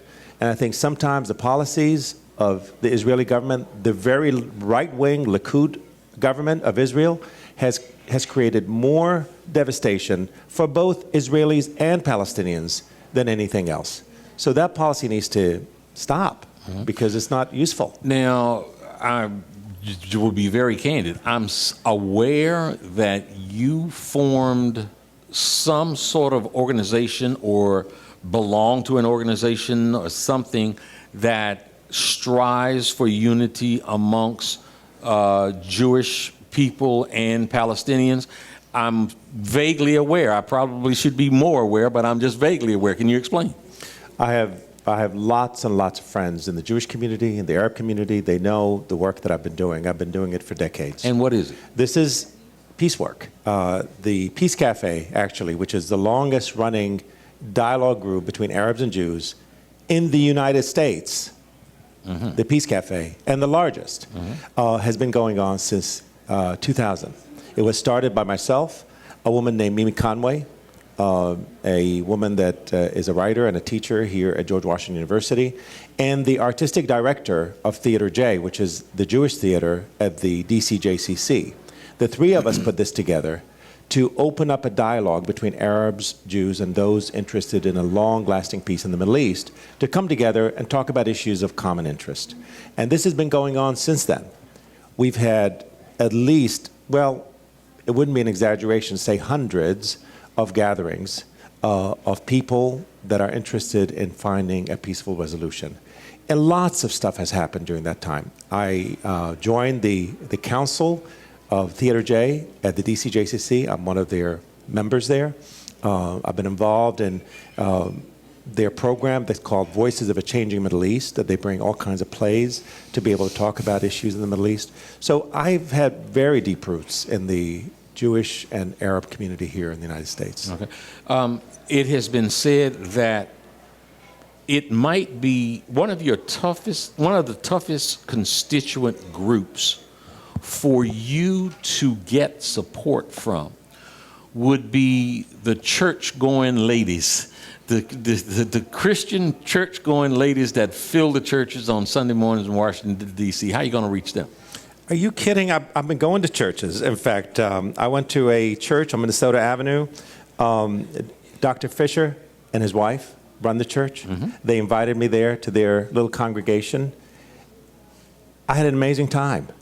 And by the time I left, I had 6 volunteers lining up. This is of a group of about 25 people. So I can reach those people. I can reach people in many, many different parts of this city. I have been able to, because you know what? For people that live in Ward 7, Ward 8, they don't get the experience of having the candidates go out there and actually talk to them. And when they do, when they hear them, and they hear the message resonates, and they understand it, and I speak the same language they speak. I don't speak councilese. I speak plain. What's councilese? It's this talk that tends to go in circles and comes out like everyone should live together and let's all, have better schools and let's have better transportation and better education. Well, of course. I mean, who's going to say no to that? Right. So it's safe language that doesn't offend anyone, doesn't get in the way of anyone. I'll tell it like it is.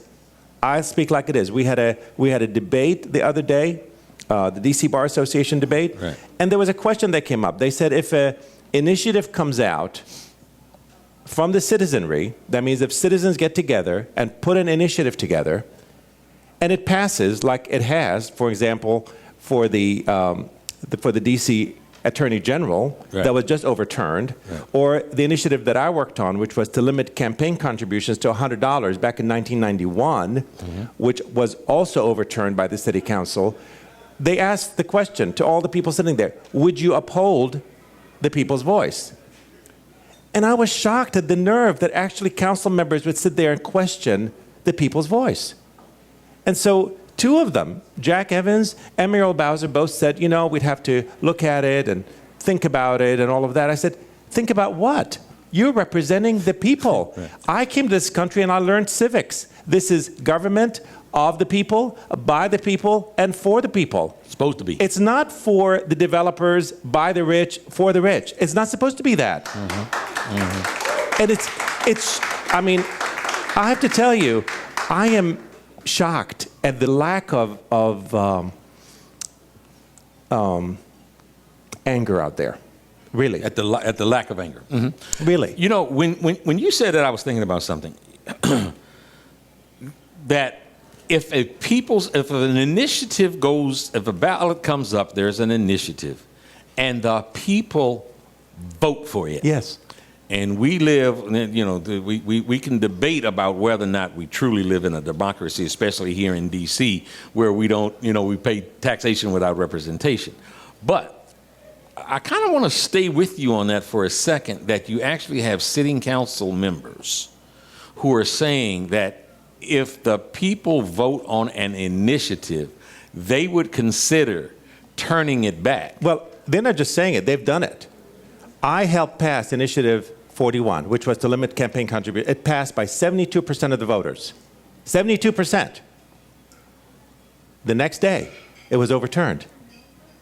Overturned. What was the process that overturned it? A resolution comes up. There's an initiative, and let's vote on it. And it's how many yeas, how many nays, and it's over. And it's done, at the end of the day on a Friday, and by the time Monday comes around, no one pays attention, it's over. So, in other words, you went through a process where did you campaign? You campaigned? Yes. You worked for an initiative You have to collect 22,000 votes. Now, 22,000 signatures. Now, listen to this. You have to collect 22,000 signatures to put an initiative on the ballot. That's a lot of work. Right. That's a lot of work. Right. And so you and whoever else was involved did this, and folks, don't think that I'm just sitting here asking Andy a leading question, because these are something that I simply don't know. So you're saying that you're involved in a campaign to limit campaign funding. Right. Now, I'm not saying do it now, because we have to level the playing field. I just want to be clear. No, I understand, but I'm saying, but the initial, because I want to understand sort of this process of government. So, and the people voted for it overwhelmingly in excess of 70%. Yes. And it went, and then you're saying immediately after that, the council reversed what was the will and the vote of the people. Yes. Mm-hmm. And most recently, in this past week or so, some council members are saying they still might do that same thing. Oh, and they did it. They just recently did it for we voted to have the D.C. Attorney General be a elected position. But they overturned that. What do you see as the 2 or 3 most pressing problems, challenges that the city faces that you have solutions to? Number one, how to create this amazing economic prosperity that's coming through the city, to have it be for all, not just for some. And the education system. which we cannot go around just talking about how rosy the education system is in this city. It's not. It's not improving. It's actually going down. I want to put an end to closing schools, because closing schools in neighborhoods devastates neighborhoods. Schools are the connective tissue for a neighborhood. I know that. I was down by Eastern Market the other day, and the high school right across from there was closed. All the kids were hanging out, just hanging out on the side of the street, hanging out by the bicycles. I mean, these kids are going to, how long is it going to take before somebody comes to them and takes advantage of these young minds? Yeah. Why can't they be in the school doing some activities there, after school programs, all kinds of things? And schools aren't just for students, they're for neighborhoods. Right. There's adult education, there's community meetings, all kinds of stuff happens in schools. So number one, close schools. Put a moratorium on charter schools. Enough. Put a more, when the chancellor gets out there and testifies before the city council and says that we don't know how to do middle school, we have to funnel our kids to charter schools. Seriously? Really? That's the person that I put in charge of education in this system? That's like saying, you know, I'd love to manage a restaurant, but I don't know how to manage, you know, between the hours of 6 and 10 p.m., which is my sweet spot. And so, you know, I can only manage early morning shifts. I tell them, go home. I don't need people like that. Right. What, you mentioned business is going great. Business is doing a lot of things. It's booming here. How would an Andy Shalal administration foster behavior and action where things are going great on one side of the city? How do you sort of bridge that gap and start to bring into the process of the greatness of the city and all the good things that are happening for those that have been left out? The way we do it now isn't working. So what we do is we do this economic development thing. So we drop these projects in neighborhoods thinking that by dropping these projects somewhere, that there's some ripple effect that happens, that everybody benefits from it. Well, let me give you an example of a project we dropped exactly in east of the river, the Homeland Security Project. 14,000 jobs, okay? 14,000 jobs, folks. Of the 14,000 jobs, 314 are actually do not require a college education. Which means the statistic that we had earlier, 62% of the kids don't graduate from high school. What are the chances somebody that lives within walking distance of that area is able to get a job there? Zero. Zero to none. So all those jobs, people driving in, the gates open, they drive in, they have their own cafeteria, they eat there. I talked to Steve Thompson, the owner of the Players Lounge. I said, has business improved since Homeland Security came in? And he said, hell no. It has not improved one bit. He said, these people don't go out, I have no idea who's in there. And you can see where Homeland Security is right from his window. So the fact of the matter is that economic development that's being put there is not helping the people. We have to match the economic development projects that we're putting in places to the people that live there. We have to improve public housing. Public housing is in shambles. You know, you drive by, you're not supposed to notice public housing from other places. The whole idea of public housing is to make it blend with the rest of the neighborhood. Right. Not have it be so that a light bulb in a hallway takes 6 months to replace and trash doesn't get picked up on the sidewalk. That doesn't make sense. How is someone supposed to have pride in what they feel about themselves when they can't even see their door when they get to their door? It should be safe places. They should look beautiful. They should have landscaping. They should have all these things. That's what uplifts people. We spend way too much money when people are falling off the cliff. Housing. It costs us to house somebody at DC General $40,000 for a family. $40,000. And we do this year after year after year. Why don't we have more permanent supportive housing? There are projects that do that. Permanent supportive housing will take these people out of that constant struggle. Every year you have to find shelter. I notice you're saying permanent supportive housing. You're not saying affordable housing. Look, affordable housing has been messed up and mashed up, and you know, if you're making $50,000 a year, you cannot find a place to live around here. Yeah. Okay, so I don't know what the definition of affordable housing is, but it needs to change. But it ain't work. Right now, we use affordable housing based on the average median income of the entire region, which takes into Montgomery County, gets into Fairfax County, which is one of the highest per capita incomes. And it doesn't make sense. Let me ask you this question. Sort of, I'm going to look at it as a microcosm of something that I see.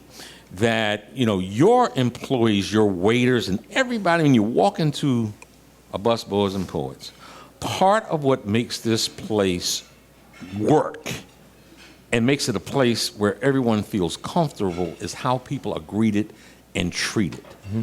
Is there a particular kind of training that you give the people in your employees that you would try to initiate with government workers? Because people walk in places needing government services all the time and too often get treated like crap. Yeah, they do. They do. I mean, have you ever been to an unemployment office? I actually walked into an unemployment office in Southeast. Mm-hmm. I felt dirty by the time I walked out. It's embarrassing. It's a shambles. What was the problem? The drabness, the anger behind the counter. It's like, really? These people are devastated already. They're not standing in line because they want to. They're in a situation that they have to get out of. Why are you making their life more miserable? Mm-hmm. Sit down. Next. You know, it's like, come on. That's not how you treat people. So the way that I do my training here is that at first we thought, let's train them on the mechanics, on how to serve coffee, how to serve water, how to serve tea, how to and I finally realized that, you know what, it's not about the mechanics. People don't go out to restaurants so somebody puts the water on the right side instead of the left side. That's not what they're looking for. They're looking for pleasant people. So you have to do that by uplifting everyone. So we do, actually, our training is around race. Because we know restaurants in this city have a racial implication. Everything in this city has some racial implication at some level or another. Hello. Yes. So we have to address that head on. So we talk about how do we uplift one another. So we have a statement, a tribal statement that we call, we are a place where racial and cultural connections are consciously uplifted. A place where art, culture, and politics come together and intentionally collide. We are a place to take a deliberate pause, feed your mind, body, and soul.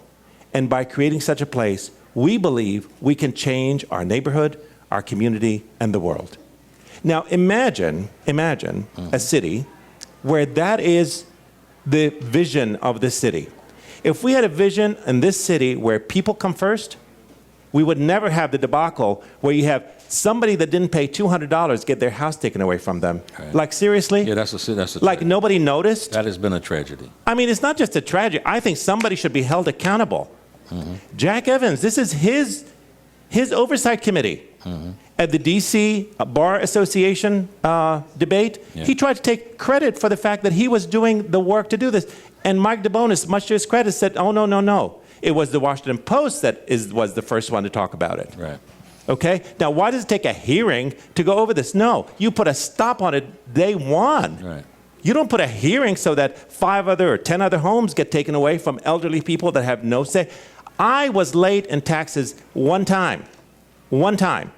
I fixed it right away. It took 4 years to remove that from my record. 4 years. I'm not kidding you. So for an elderly person who doesn't have the wherewithal, who can't get to where they have to go, who cannot stand in line for hours, that's like devastating them. It's like crushing them. That's got to stop. Really, I'm just mad, I have to tell you. I just don't know why more people aren't mad. Tell me, in the last minute that we have here, I look at you as a quintessential artist. How are you going to use art to help make D.C. a better place? And we've got 60 seconds. Let me see how good you are in putting that answer together in 60 seconds. We're going to put murals. We're going to put murals that uplift people all over the city. Philadelphia has done a great job with that. They have the most murals than any other city in this country. It started out as a public project. Now it's a private project where all these muralists want to come and do murals in Philadelphia. You drive in any town and any little neighborhood in Philadelphia, and there are gorgeous murals. What murals do is they bring people together. They start reliving their culture and their history and what's important for them to show there. It brings the community together. That's one example. There's a million. I want to bring art. I want to get 1% of the budget to go into the art. 1%. And not just put it in a silo where you have to go and ask for it, but spread it out at all departments. So that if you're doing a road project on the sidewalk and you're digging up the sidewalk for a year, it doesn't have to look ugly for an entire year. It could actually have art around it. We can have street tattoos, we can have color, we can have poetry, we can all kinds of stuff, even while we're under a construction project. So it keeps the area alive and doesn't depress it for an entire year before it finally gets fixed. So those are just some minor ideas, but there are a gazillion ideas that I can sit and give you. I hope people really reconsider the fact that I don't have experience. I'm the only one in this race that has had jobs, that actually created jobs. I'm the only one that has led and succeeded. I'm the only one in so many issues. And the idea that you can't transfer that into a government situation is bogus. I've been involved in government for many, many years. I know the workings of government. I've talked to government people, and I can do the job. And it's all aspirations to be the next mayor of Washington, D.C. Folks, thanks for tuning in today. We're out of time. We'll see you. We will not be here on the 30th, but on the 5th, on the 7th of December, we'll have a very special show for you. And in between that time, we might have a special broadcast. Stay tuned. Thank you so much for joining us today. God bless.